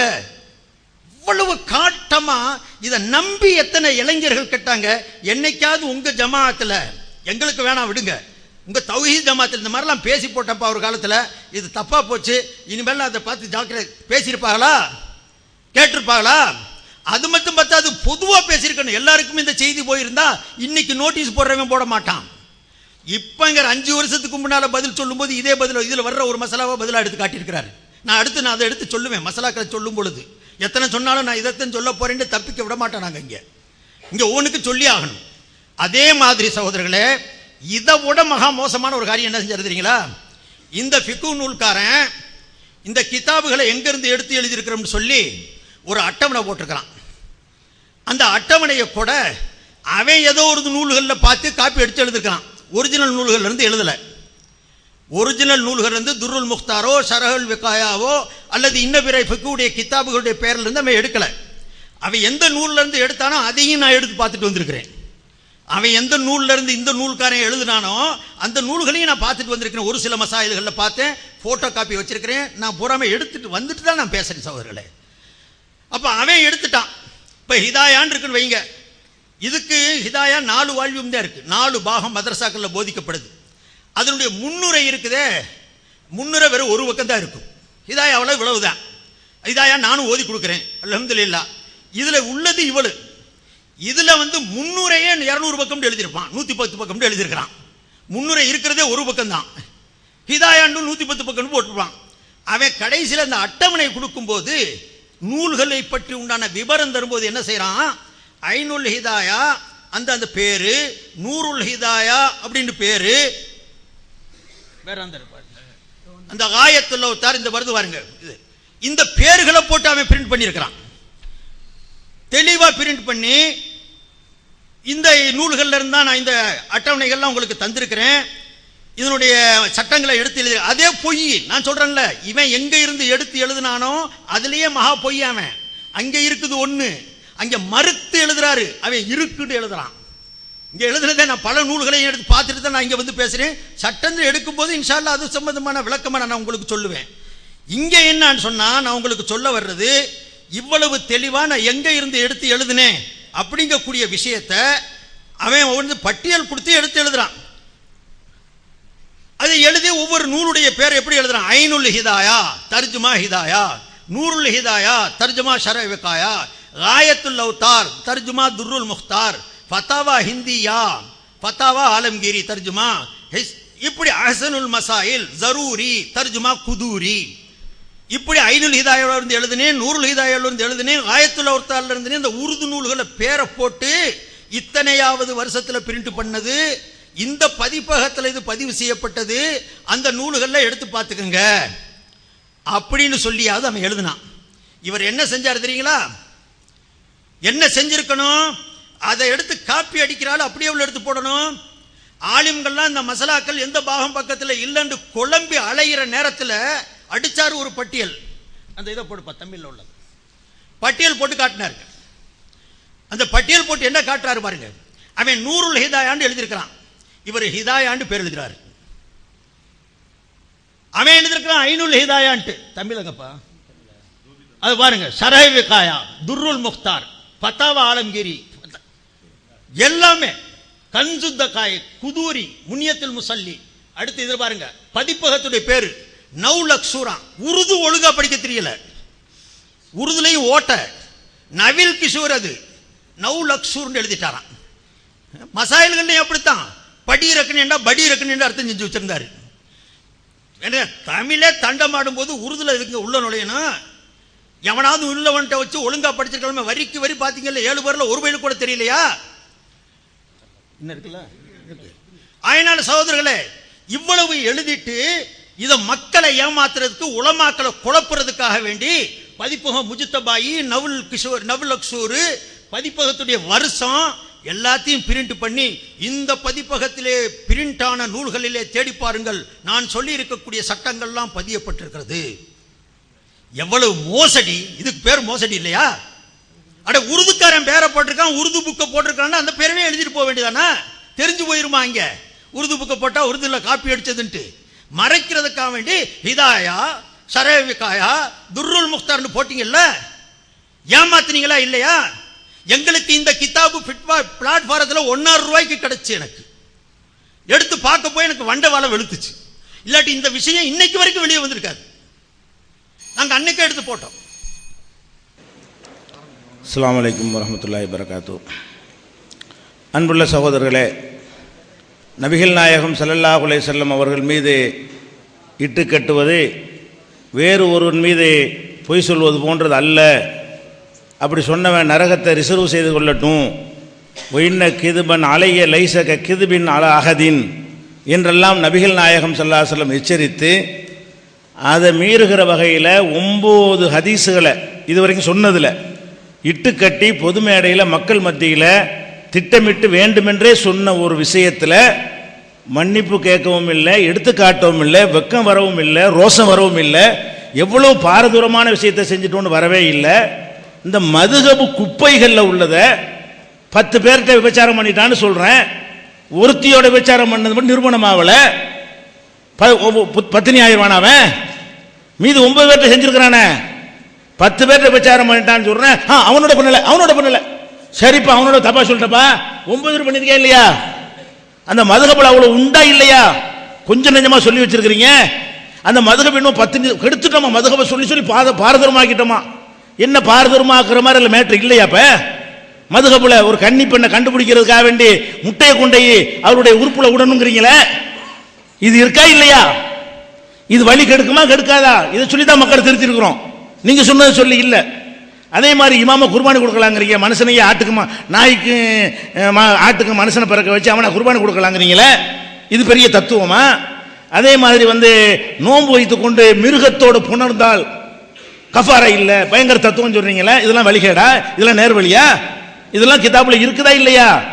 அதே மாதிரி 4 வருஷம் வரைக்கும் கற்பத்திலே அதிக காலங்கிறீங்க, கல்யாணம் பண்ணிட்டு வெளிநாட்டுக்கு போயிடுறான், 4 வருஷம் கழிச்சு வர்றான், இவன் அப்ப புள்ள பெற்றுறா, அவன் புள்ளன்னு ஒத்துக்கிறீங்க. 4 வருஷம் கழிச்சு இந்த வெக்கக்கேடான சட்டத்தை கொண்டு உலகத்தில் யாருக்கா சொல்ல முடியுமா? உங்களுக்கு செஞ்சா ஒத்துக்குருவீங்களா? இதெல்லாம் இருக்குதா இல்லையா? என்னமோ புனிதமான ஒரு பத்தினியின் மீது அவதூறு சொன்ன மாதிரி அதை சித்தரிக்கிறீங்களே. கேடு கட்டதிலும் குப்பையிலும் குப்பை அந்த கிதாபுகள். அவ்வளவு அசிங்கங்களை எழுதி வைத்திருக்கிறீர்கள். தொழும் போதே பார்சியில அல்ஹம்து சூரா ஓதலாங்கிறீங்க, பார்சியில் அல்ஹம்து தொழுகையில் ஓதலாங்கிறீங்க, இது நேர்வழியா? அதே மாதிரி ஒரு தன்னுடைய உறுப்பை தன்னுடைய பின் துவாரத்தில் விடு சட்டம் சொல்றீங்க, தன்னுடைய உறுப்பை தன் துவாரத்தில் இருக்குன்னு இருக்கா இல்லையா? என்னத்தை கூட சொல்லிட்டோம்? இருக்கிற ஜாஸ்தி, இல்லாத ஒன்று கூட சொல்லி தொலைச்சிட்டோம், ஒருத்தர் நம்பி தொலைச்சிட்டோம், அவ்வளவுதான் சொல்ல முடியுமே தவிர என்னமோ அந்த மதுஹப் அவ்வளவு புனிதமான விஷயங்களை ஆஹா பண்ணிவிட்டார்கள், நாங்க இதெல்லாம் இல்லட்டாலும் அதுக்கு மேல இருக்குதே, அவ்வளவு மெசேஜ் உள்ள இருக்குதே, அதை பார்க்க வேணும். தந்திரமா திருட்டுறதுக்கு வழி சொல்லி கொடுக்குறீங்க, அது இஜ்மாங்கிறீங்க, இது நேர்வழியா? நேற்று கூட்டத்திலே சொன்னீங்க, அதுக்கு பதிலும் சொல்லல. விபச்சாரி பிடிச்ச பொண்டாட்டின்னு சொல்லலாங்கிறீங்க. இப்ப செய்வதன் ரசாதி ஒரு பொம்பளையை கூட்டிட்டு போயிட்டு என்னப்பான்னு கேட்டா, எதுக்கு இதை சொல்றேன்னு கேட்டா எனக்கு அதை உதாரணம் சொல்றாரு, அன்பார்லிமெண்ட் உதாரணம். என்ன சொல்றாரு? வசதி இல்லாட்டி ஒருத்தி கூட்டிட்டு போயிருவியா அப்படின்னு கேட்கிறாரு. அதுக்காக இந்த உதாரணத்தை கேட்டுறேன். அப்ப விபச்சாரி பொண்டாட்டின்னு சொல்லலாங்கிறீங்க, சொன்ன தண்டனை இல்லைங்கிறீங்க. அப்ப செய்வதில் சொல்லி இருக்கிறாரா? அப்படி நடந்திருக்கா? அதுக்கு தான் சட்டத்தை வகுத்திருக்கிறீங்களா? அது ரசூலுல்லாஹ் சொன்னார்னு சொல்றீங்க. இதெல்லாம் உங்க கிதாபுல இருக்குதா இல்லையா? சிறுமியை சீரழித்தால் விபச்சாரத்தில் சேராதுங்கிறீங்க. அப்ப இதெல்லாம் நேர்வழியோ? இதெல்லாம் இந்த கிதாபுல இல்லாத சொல்லிட்டோமோ? சொன்னது கம்மிங்கிறேன். அந்த காலத்தில் ஹகீகத்துல் ஃபித் அளவு தெரிஞ்சிச்சு. இப்போ 100 ஹகீகத்துல் 40க்கு 40 போட்டோமே, பதில் சொன்னீங்க. வழக்கு என்ன பதில்? தொடர்ச்சியா ஏகத்துவத்தில் எழுதிட்டு வந்தோமே, அந்த நஜாத்தை பார்த்தாலும் ஏகத்துவத்தை எல்லாம் பார்க்கவில்லை. ஷரியத் பேரவையெல்லாம் கூடி நின்று ஆலோசனை சொல்லி பதில் எழுதுனீங்களே, அந்த பதிலை பார்த்து எல்லாம் சிரிச்சாங்களே, அந்த பதிலை பார்த்து நிறைய பேர் தௌஹீதுக்கு வந்தாங்க. அதுவும் இந்த மதுஹப் போய் தான் எழுதிருக்காங்க. இல்லையா அதுல 2-4 விஷயம் இல்லை, அது நான் காரணத்தை சொல்லிட்டேன். அப்ப அதையெல்லாம் நீங்க பார்க்க வேண்டும். அது மாத்திரம் இல்லை, எந்த அளவுக்குன்னா தன் உறுப்பை தன் துவாரத்தில் வைக்கிற விட்டோமா, கழுத உறுப்பு ஒரு பொம்பளை கழுத உறுப்பை தன்னுடைய உறுப்புல விட்டு கொண்டாலே ஆனால் அவ ஹஜ்ஜி ஃபசாதாவுமா ஆவாதா? பயங்கர ஆராய்ச்சி. நேர்வழி, இதெல்லாம் நேர்வழி. இவன் உறுப்பு அவங்க கையிலையும் அவன் உறுப்பு இவங்க கையிலையும் பிடிச்சு கொண்டால் என்ன சட்டம்?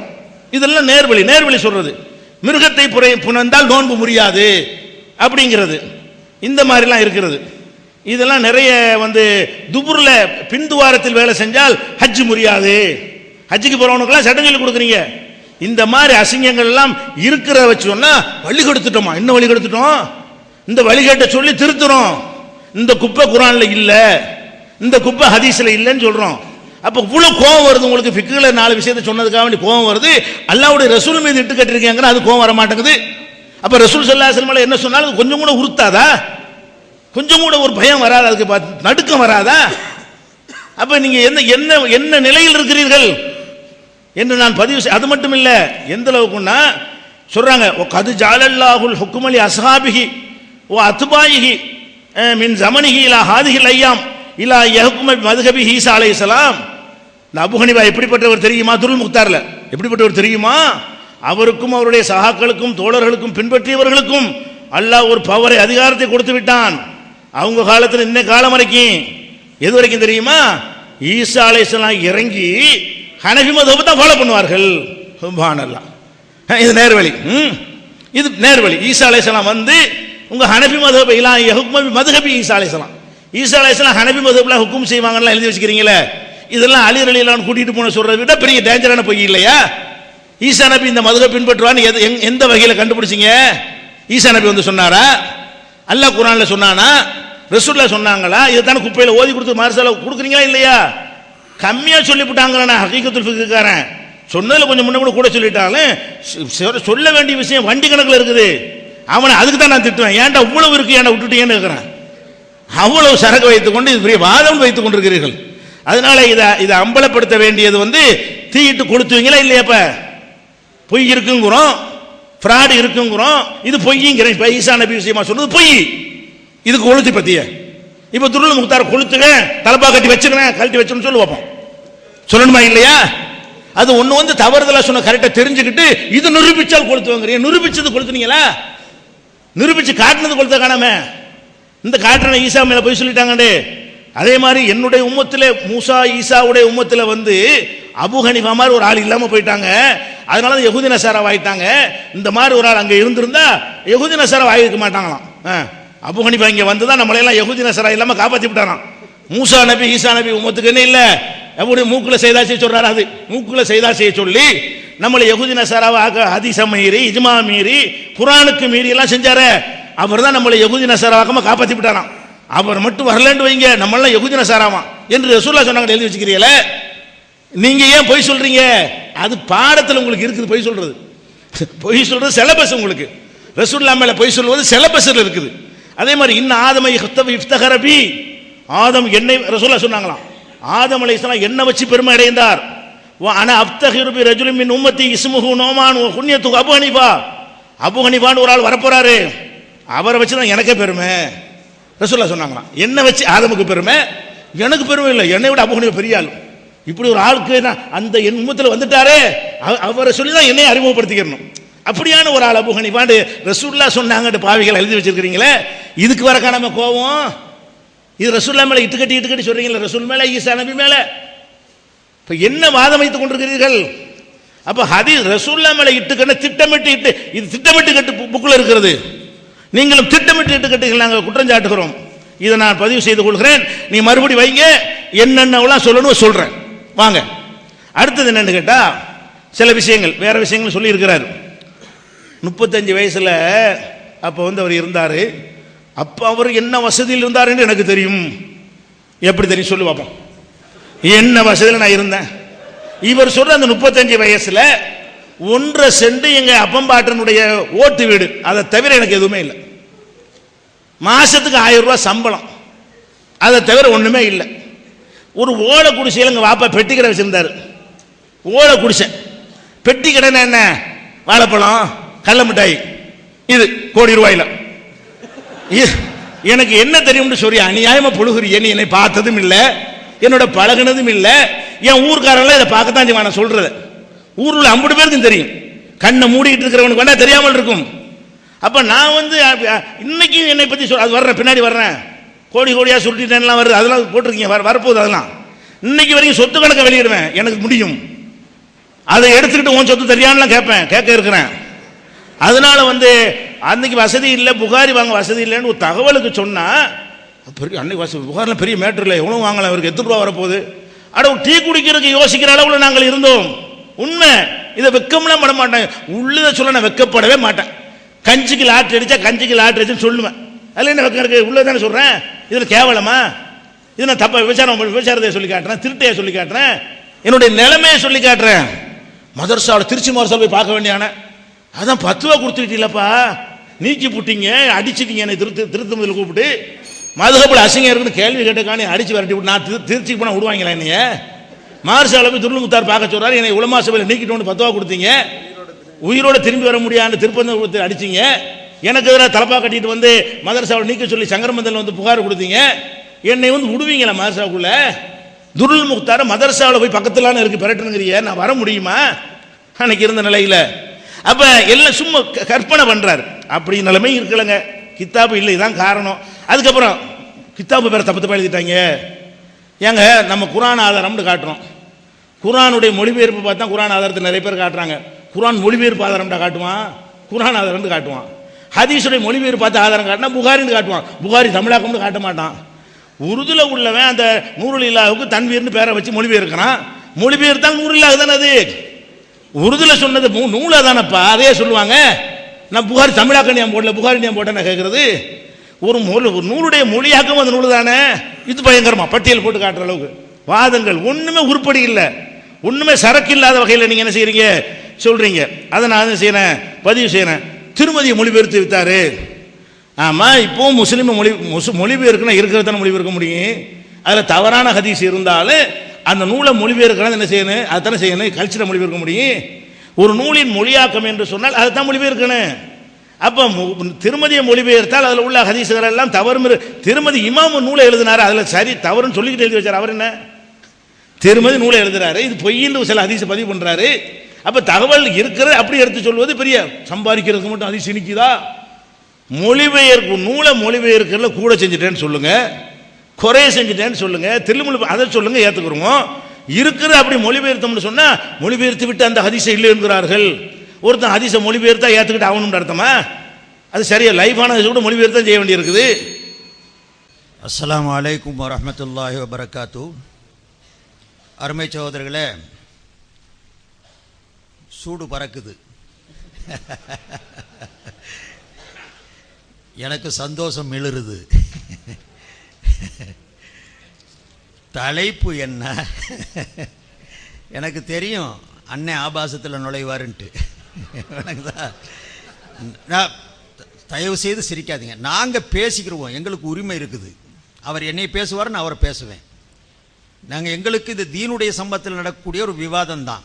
தனிப்பட்ட முறையில் சொல்லணும்னா நான் ரொம்ப விரும்புகிறேன், அதை நான் உங்களுக்கு சொல்லிக்கொள்ள விரும்பலை. ஒரு தனிப்பட்ட முறையில் நான் சொல்லிக்கிறேன். அவருடைய நான் அனுதாபத்தை பெறணும்னு நினச்சிடக்கூடாது. நான் அந்த அனுதாபத்துக்கு இங்கே வரல. அவருடைய அண்ணன் செட்டு அலாவுதீன், ரெண்டு பேரும் நாங்கள் ஒரு காலத்தில் ஓதி ஒரு ரூமில் இருந்து ஒரே மிக நெருங்கிய நட்பாக இருந்தோம். அதே முறையில் இவரும் நான் தேவபந்தில் ஓதிக்கிட்டு இருக்கும்போது அந்த 7 சில்லா ஜமாத்தில் வந்தவர் தான். அதான் அதுக்கு பிறகு இப்போ சொல்கிறாரு 7 சில்லா பார்க்க போனேன்னு சொல்கிறாரு. அங்கே ஜமாத்தில் வந்து என்னை வந்து சந்திக்கவும் செஞ்சார். நாங்கள் ரெண்டு பேரும் நெருக்கமாக பேசவும் செஞ்சோம். எங்களுக்கு என்ன விவாதம் இருக்குது, எனக்கு பிஜேவோட என்ன வாதம், குரோதமா விரோதமா, இல்லாட்டி என்னோட அவருக்கு ஏதாவது விரோதமா? இல்லை, மார்க்கம் சொல்கிற விஷயத்தில் நீங்கள் ஒரு ஆள் வழிகாட்டினீங்கன்னா 1000 பேர் வழி திருந்துவாங்க. நீங்கள் ஒரு ஆள் வழி மாறுறீங்கன்னா எல்லாம் உங்களுக்கு ஒரு செல்வாக்கு கொடுத்துருக்குறான், நான் அதை மறுக்கலை. உங்களுக்கு ஒரு வாய்ஸ் இருக்குது, நான் மறுக்கலை. ஆனால் அந்த வாய்ஸ் இப்படி மிஸ்யூஸ் ஆகுது அப்படிங்கிற வருத்தம் தான். நான் வேற எந்த காரணமும் அல்ல. ரெண்டாவது, நீங்கள் சொன்னாங்க மதுஹப் ஆபாசங்கள், அந்த அந்த தலைப்பே வேற. இங்கே பேச வந்தது என்ன, பிஜே செய்த பொய்ப்பித்தலாட்டங்கள் மார்க்கம் சொல்றதில்ல. அதுலேயும் நம்ம ரொம்ப முன் யோசனையோட தனிப்பட்ட பிரச்சனைகளை பேச வேண்டாம்னு வந்திருக்கிறோம். அல்ஹம்துலில்லாஹ் மார்க்கம் சொல்றதுல விஷயம்தான் இது. வேற எந்த இதையும் வேற விரோதம் இருந்தால் வேற மாதிரியெல்லாம் பேசணும். நான் பேசுறது இந்த மாதிரி தலை போட்டதே இதே காரணம், மார்க்கத்தை சொல்றதுக்கு தான். இதில் அவர் சொல்றாரு, இவர் ஏராளமான பேர் நம்புறாங்களே, அவங்க சொல்றதுல நியாயம் இருக்கா, நீதி இருக்கா, நேர்மை இருக்கா, இவர் அப்படி நடந்துக்கிட்டாரா அப்படின்னு அவரை பற்றியும் அவர் என்னையை பற்றியும் பேசுறதுக்காக வேண்டிதான் அல்ஹம்துலில்லாஹ் இங்கே கூடி இருக்கிறோம். இப்போ நூறு போட்டிருக்கான், இதை போட்டிருக்கிறான், அப்படி போட்டிருக்கிறான், ஆபாசமாக போயிட்டுருக்கான். நான் தான் ஓப்பனாக சொல்கிறேனே, ஃபிக்குல ஏடா கூடமாக ஏதாவது எழுதியிருந்தா பிச்சு எடுத்துருவோம். அது நீங்கள் என்ன சொல்கிறது, ஓதி கொடுக்குற நாங்களே சொல்லிக்கிட்டு இருக்கிறோம். அதனால் நீங்கள் ஒன்றும் புதுசாக ஒரு விஷயத்தை சொல்லலை. இமாம் அபு ஹனீஃபாவை உயர்த்தி அவர் எந்த ஹதீஸை போட்டிருக்கிறாங்க, அந்த ஹதீஸுக்கு கீழே இந்த ஹதீஸ் பொய்யான ஹதீஸ்ன்னு அந்த நூலுடைய விரிவுரையாளர் எழுதி வச்சிருக்கிறாங்களே. நீங்கள் என்ன புதுசாக வந்து சொல்ல போயிட்டீங்க? சொல்ல போனது என்னன்னு சொன்னால், பொதுமக்களுடைய மனசை கெடுத்து இந்த பேரறிஞர்களுடைய மனசில் அவங்கள பற்றி உண்டான மோசமான கருத்தை விதைச்சிங்க. தவறு செஞ்சிருக்கலாம். நான் தான் சொல்கிறது, ஆய்வு நூல்கள் பல்லாயிரக்கணக்கான மசாலாக்கள் எழுதியிருக்கிறாங்க. சில மசாலாக்கள் நமக்கு புரியாத விதத்தில் இருக்கலாம், மனசு ஏற்றுக்கிறாத விதத்தில் இருக்கலாம். யாரு மறுத்தது? அதெல்லாம் யாரு மறுத்தது? தவறுகளே இல்லை குர்ஆன் ஹதீஸ்ன்னு யாராவது சொன்னானா? சொல்றதுக்கு நானே காலையில கூட சொன்னேனே, துர்ருல் முக்தாருடைய ஆரம்பத்திலே எழுதுறாரு, எங்கது சரின்னு நினைச்சு நடக்கிறோம், தப்பாவும் இருக்கலாம், தப்பா இருக்கிறதுக்கு சான்ஸ் இருக்குது, என்ன தப்புன்னு காட்டு நான் திருந்துறேன்னு அர்த்தம். அதான் அவர் சொல்லியிருக்கிறார், அவர் காலத்தில் சொல்லியிருக்கிறாரு, எழுதியிருக்கிறாரு. அதனால பிக்கு நூல்களில் இருக்கக்கூடிய சில மசாயில்களை எடுத்து நீங்க பேசி அப்படியே என்ன அங்க இழுக்கிறீங்க தெரியுது. நான் இங்க வரமாட்டேன் இப்ப, ஏண்டா அதுக்கு தலைப்பு இருக்குது வேற, அதுக்கு பேசுறதுக்கு உண்டான சூழ்நிலை இருக்குது. இன்ஷா அல்லாஹ் அதுக்கு தான் நம்ம 101 தலைப்பு வச்சிருக்கிறோமே, அல்லாஹ்வுடைய கிருபையில மவுத் வரைக்கும் பேசிக்கிட்டு இருப்போம். ஏன்னா அது ஜனங்கள் இருக்கிறாங்க. நான் இங்க பேச வந்தது, நீங்க என்ன செய்தீங்க, என்ன சிம்பிளா சொல்லி போட்டீங்களேங்க. ஒண்ணும் இல்ல, மொழிபெயர்ப்பு புகாரியுடைய மொழிபெயர்ப்பு இருக்குது, நான் புகாரின்னு எழுதிட்டு என்ன தப்புன்னு கேட்குறீங்களே, திரும்பவும் அதே தப்பை தான் செய்கிறீங்க. அங்கே என்ன புகாரின்னா ஐனுல் ஹிதாயா நூருல் ஹிதாயாவுடைய மொழிபெயர்ப்பாது, ஹிதாயாவுடைய மொழிபெயர்ப்பாது ஐனுல் ஹிதாயா. நான் சொல்றேன் அதனுடைய முகத்திமா முன்னுரை ஒரு பக்கம், இவர் சில மசாலாக்களை எடுத்து வச்சிருக்கிறாங்க, அந்த முன்னுரையில் 110வது பக்கம் அந்த ஐனுல் ஹிதாயாவே எடுத்து பார்த்தேன் நான். எத்தனையோ வால்யூம்கள் இருக்குது, அது யார் எழுதுனாங்கிறது அப்புறம் அடுத்த விஷயம். அதில் எழுதப்பட்டிருக்க விஷயங்கள்ல எங்கெங்க தவறு இருக்குது அல்லது என்ன இருக்குதுங்கிறத நான் அங்கே எதுவும் நுழைய வரல. ஹிதாயா வேற, ஐனுல் ஹிதாயா அதனுடைய தழுவி எழுதப்பட்ட இது 4 பக்கம்னா நான் நினைக்கிற ஒரு 10 வால்யூமாவது இருக்கணும், எனக்கு சரியா தெரியல. முன்னுரையே 200 பக்கம் 110 பக்கம் இருந்துச்சுன்னா அசல் நூல் எவ்வளவு பெருசு இருக்குமோ எனக்கு போனா தெரியல. நான் முழுமையா எண்ணல பார்த்தேன், எந்தெந்த மசாலாக்கள் இங்கே எழுதப்பட்டிருக்குதோ, ஹிதாயான்னு சொல்லி போட்டு ஐனுல் ஹிதாயாவில் இருக்குதோ அந்த சட்டங்கள் உள்ள இடங்கள்ல மட்டும் நான் கொஞ்சத்தை பார்த்தேன், முழுமையா பார்க்கல. ஏன்னா இத்தனை வாலியத்தை யார் பார்க்கறது. நான் உங்களுக்கு கேட்கறது, அங்க இருக்குது இன்னொரு நூல், நீங்க சொன்னது ஹிதாயாவை, இது ஆலிம்களை ஏமாத்தினீங்களா இல்லையா? எங்களுக்கெல்லாம் தெரியும், தலையை பிச்சுக்கிட்டது ஹிதாயாவை தேடி எத்தனை பதிப்பகத்தில் இருந்து தருவிச்சோம் தெரியுமா? எங்கெங்கெல்லாம் தருவிச்சோம் என்ன எழுதியிருக்கிறாரு. இத்தனையாவது வால்யூம், இத்தனையாவது வருஷத்தில் பிரிண்ட் பண்ணது, அந்த வருஷத்தில் பிரிண்ட் பண்ணது கேட்டதுக்கு தேவ்பந்தில் இருந்து டெல்லி வரைக்கும் எழுதி கேட்டோம், தலையை பிச்சுக்கிட்டோம். நான் இல்லை சாமானிய, நான் சின்ன பையன் அந்த நேரத்தில், பெரிய ஆள் அல்ல. பெரிய பெரிய ஆளுகள்லாம் கவலைப்பட்டு இருந்தோங்க. கடைசியில் இப்படி ஒரு மோசடியை செஞ்சுட்டு இதை சிம்பிளா எழுதிட்டு போயிருந்தா உங்க மேலேயும் நம்பிக்கை வரும். இவர் அதை பார்த்து ஃபாலோ பண்ணி எழுதியிருக்கிறாரு. அவன் தப்ப செஞ்சுக்கு, அவன் செஞ்ச தப்புக்கு இவரும் பொறுப்பு தான் அதை எடுக்கிறாருன்னா, இருந்தாலும் அவ்வளவு பெரிய தப்பா எடுத்துக்கிற மாட்டான். நீங்க திறமையா எடுத்து தானா பார்த்து எழுதுனது மாதிரி பாகம் பக்கம்லாம் சாடுன்னு சாடிட்டு கடைசியில் அதுக்கு பதிப்பகத்துடைய அட்டவணை போடும்போது கூட பெரிய மோசடி. இது நூல்களை மாத்தி வருஷத்தை மாத்தி, இது அந்தந்த வருடங்களுக்கு தக்கபடி ஓர உரை விரிவுரைக்கு தக்கபடி நூல் பெருசும் சிறுசாகவும் இருக்கலாம், அந்த வருடங்களில் பதிவு செய்யப்பட்ட ஹிதாயாவை தேடி பிடித்து இந்த மசாலாக்களை தேடுங்கள். அறிக்கை விட்டுருந்தீங்க, இது மோசடிங்கிறீங்க. ஒரே வார்த்தையில் ஆகி போச்சு, தப்புன்னு சொல்லி மன்னிச்சுக்கங்க, சமுதாயத்தில் கேட்டு போட்டு அடுத்து போய்கிட்டே இருக்கலாம். அதை விட்டு போட்டு நான் இதில் என்ன தப்பு செஞ்சுட்டேன், புகாரியுடைய மொழிபெயர்ப்புக்கு புகாரின்னு எழுதிட்டா தப்புன்னா இதை நீங்க தான் செய்றீங்க. ஒரு தப்பை நியாயப்படுத்துறதுக்காக வேண்டி இவ்வளவு பெரிய தப்புக்களை மீறி செய்றீங்க. நான் இனி என்ன அந்த 100 அந்த கிதாயா ஹக்கீகத்துல் ஃபிக்ஹ்காரனுக்காக நீங்க பதில் சொல்ல வரல. நான் அவன் போக்கிறீங்கிறது எனக்கு நல்லா தெரியும். அந்த போக்கிருடைய கிதாப் எடுத்துக்கிட்டு நீங்க இப்படி ஒரு போக்கிரி தரம் செய்தீங்களே, அவனாவது உள்ள கிதாபை ஒழுங்கா போட்டானே, ஐனுல் ஹிதாயாவில் தான் இருக்குதுன்னு எழுதிட்டானே, 100 ஹிதாயம் தானே இருந்துக்குது எழுதிட்டான். நீங்க 500 100 இது எல்லாத்தையும் கலட்டிட்டு ஹிதாயா ஷரஹ்விகாயா குதூரின்னு போட்டு எங்களை படாத பாடுபடுத்தினீங்களே, அதுக்கு என்ன பதில் சொல்ல போறீங்க? அதுக்கு எப்படி இந்த இளைஞர்களுக்கு நீங்க பதில் சொல்லுவீங்க? அதை நம்பி இன்னைக்கு வரைக்கும் நோட்டீஸ் போட்டுக்கிட்டு இருக்கிறானே, தலை பெருசா இருக்கணும் இமாமுக்கு, உறுப்பு சிறுசா. நான் சொல்றேன், அதுக்கு அடுத்து தலைப்பு நான் வருவேன், வராம போக மாட்டேன், மசாலாக்களை எடுத்து வைப்பேன். இன்னைக்கு வரைக்கும் நீங்க சொல்லிக்கிட்டு இருக்கிறீங்களே, 4-5 வருஷத்துக்கு முன்னால வரைக்கும் கூட அந்த நூல்கள்ல இருக்குது ஆண் உறுப்பு இமாமுக்கு சிறுசா இருக்கணும். ஒரு 5-6 வருஷம் 10 வருஷம் இருக்குன்னு நினைக்கிறேன், 2005 நினைக்கிறேன் அவர் பதில் சொல்லி இருக்கிறார். இது 86 நடந்தது. தவறுன்னு விளங்கி இருந்தால் அன்றைக்கு இருந்தே திருத்தி ஒதுக்கி போட்டு அடுத்தவர் வெளியிட்டு இருக்கணுங்க. இன்னைக்கு 86 இப்படி எழுதினேன் நஜாத்துல, இதுல இத்தனை மசனாக்கள் நான் தப்பாப்பா எழுதிட்டேன் அல்லது தவறா பதிஞ்சிருச்சு, அதை விட்டுருங்கன்னு ஒரு அறிவிப்பு கொடுத்தீங்களா? மறு அறிவிப்பு உங்க மக்கள் முன்னால எங்க மக்கள் முன்னால சொன்னீங்களா? எதையுமே சொல்லாம இப்போ வந்துக்கிட்டு அந்த குர்பானி கொடுத்துருவியா? கொடுக்காத. அவனை எதுக்கு போட்டு குர்பானி கொடுக்கணும் பாவத்தை? அந்த நூல்காரர் எழுதியிருக்கிறாரு, அந்த நூல்காரரை போய் கேட்க வேண்டியதுதான். அவர் தப்பா கூட எழுதியிருப்பாரு. அது சிந்தனையில் நமக்கு உருவாக முடியாத பல மசாலாக்கள் இது ஏதாவது ஒரு மசாலா இருந்திருக்கும். எனக்கு தெரியல, அது ஷாஃபியுடைய ஃபிக்கு உள்ள நூலில் இருந்திருக்கலாம். நான் தான் ஓப்பனா சொல்றேனே, ஃபிக்கு நூல் குர்ஆன் ஹதீஸ் அல்ல, ஆய்வு நூல். மண்டை இருக்கிற வரைக்கும் மூளை தனியாத்தே இருக்கும். அதனால அவங்கவுங்க கருத்தை எழுதியிருப்பாங்க. ஆய்வுல தவறு ஏற்படுறதுக்கு வாய்ப்பு இருக்குது. நீங்க சொன்னீங்களே, நீங்கெல்லாம் ஃபிக்கு கிதாப்ல இருந்து எடுத்து கொடுக்குறீங்க, நாங்க குர்ஆன் ஹதீஸ்ல பார்த்தோம்ல. நீங்க குர்ஆன் ஹதீஸ் இருந்து எடுத்து கொடுத்த வல்லல பார்த்தல. தாவூத் அலைஹிஸ்ஸலாம் கொள்ளையடிச்சாங்கன்னு எழுதியிருக்கிறீங்க, குர்ஆன்ல இருந்து எடுத்து கொடுத்துட்டீங்க.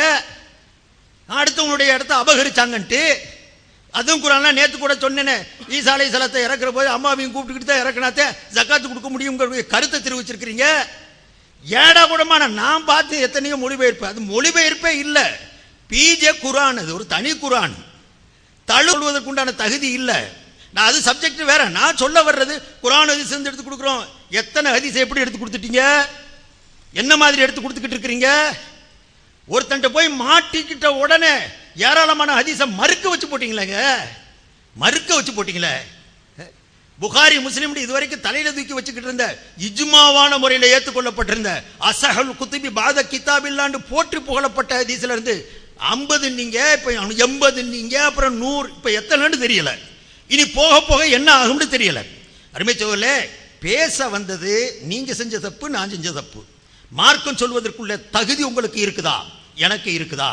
இதுதான் கேள்வி. அந்த தகுதிக்குரிய சேவையை நீங்க செஞ்சிருக்கிறீங்களா, நான் செஞ்சிருக்கிறேனா? அதுல ஃபால்ட் எது, எவ்வளவு? உங்களது எத்தனை சதவீதம், எனது எத்தனை சதவீதம்? எடுத்து கணக்கு போடுங்க. மக்கள் வந்து மார்க் போடட்டும்னு நாங்கள் சொல்றோம். 40க்கு 40 போட்டிக்கல, நானா ஓட்டேன்? ஹையத்து சரியாவெல்லாம் என்னோட மோதிச்சு. எந்த ஹைஹாத்த சரியாவும் நான் பார்க்கல. அது தெரியுமா? அவங்கெல்லாம் கூப்பிடும் போது நான் இந்த கூட்டங்களுக்கு கூட போகல. அவங்களுக்கும் சொன்னேன், நீங்க கவர்மெண்டா இருந்துக்கங்க, நான் தனியாரா இருந்துக்கிறேன். இன்னைக்கும் அதே தனியாரத்தை வந்திருக்கிறேன். அவர் தௌஹீத் ஜமாத் சார்பா வரல, பிஜே ஜைனுல் ஆபிதீனா தான் அவர் வந்திருக்கிறார். நான் சைஃபுத்தீன் ரஷாதியா தான் வந்திருக்கிறேன். எனக்கு பின்னால ஆளு உட்கார்ந்துருப்பாங்க, அது வேற விஷயம். அந்த இயக்கத்தின் சார்பா வரல. நீங்களா நானா அந்த ஆன, இதுதான் இங்க விஷயம். நான் செஞ்சதை நீங்க சொல்லுங்க. கிளிப் போட்டு காட்டினீங்க, யார சூழல்லாண்டு அந்த பொம்பளையை பார்த்து கேட்டலாம். நான் திரும்பவும் போய் நான் பேசினேன், திரும்பவும் அந்த பேச்சை கேட்டேன். அவங்க காட்டினாங்க, பிள்ளைங்க கிளிப்ஸ் எடுத்துட்டு வந்தாங்க. எனக்கு முழு டவுட் இருக்குது அதுல. இது செட்டிங் மாதிரி தெரியுது, எனக்கு இது செட்டிங் மாதிரி தெரியுது. நான் இன்னமும் நான் முழுமையா சொல்லல, ஒரு சந்தேகத்தை சொல்றேன். ஏண்டா அதுல வீடியோ கிடையாது, ஆடியோ வந்திருக்குது. சம்பந்தம் இல்லாம யார சொல்லலாங்கிற வார்த்தை உழ வந்திருக்குது. ஒன்று என்னுடைய வாய் தவறலால வந்ததா, அல்லது அந்த சம்பவத்தோட ஒட்டி பேசப்பட்டிருக்குதா, அல்லது ஒட்டி வைக்கப்பட்டிருக்குதா, எனக்கு தெரியல. நான் அதனுடைய முழு சிடி இன்ஷா அல்லாஹ் அவங்கள்ட்ட இருந்து கேட்பேன். வாங்கிட்டு பேசி, உண்மையில பேசி இருந்தால், யார சூழல்லான்னு நான் இங்க சொல்லி இருந்த வார்த்தையை பயன்படுத்தி இருந்தால் என்னுடைய தவறுக்கு மன்னிப்பு கேட்பேன். பொய் அல்ல அது, நீங்க நல்லா தெரியும். அதுக்கு முன்னால அந்த சம்பவத்தை நான் கேட்டேன். இப்ப மாயிஸே அஸ்லமியுடைய விஷயத்தை சொல்லிக்கிட்டு வர்றேன். மாயிஸே அஸ்லமுடைய விஷயத்தை சொல்லிக்கிட்டு வரும்போதே இந்த பொம்பளையுடைய மசாலாவை எடுத்து சொல்றேன். இடையில ஒரு யார சூழல்லான்னு வந்திருக்குது. நான் அது எப்படி இருக்குன்னு பாத்துறேன்.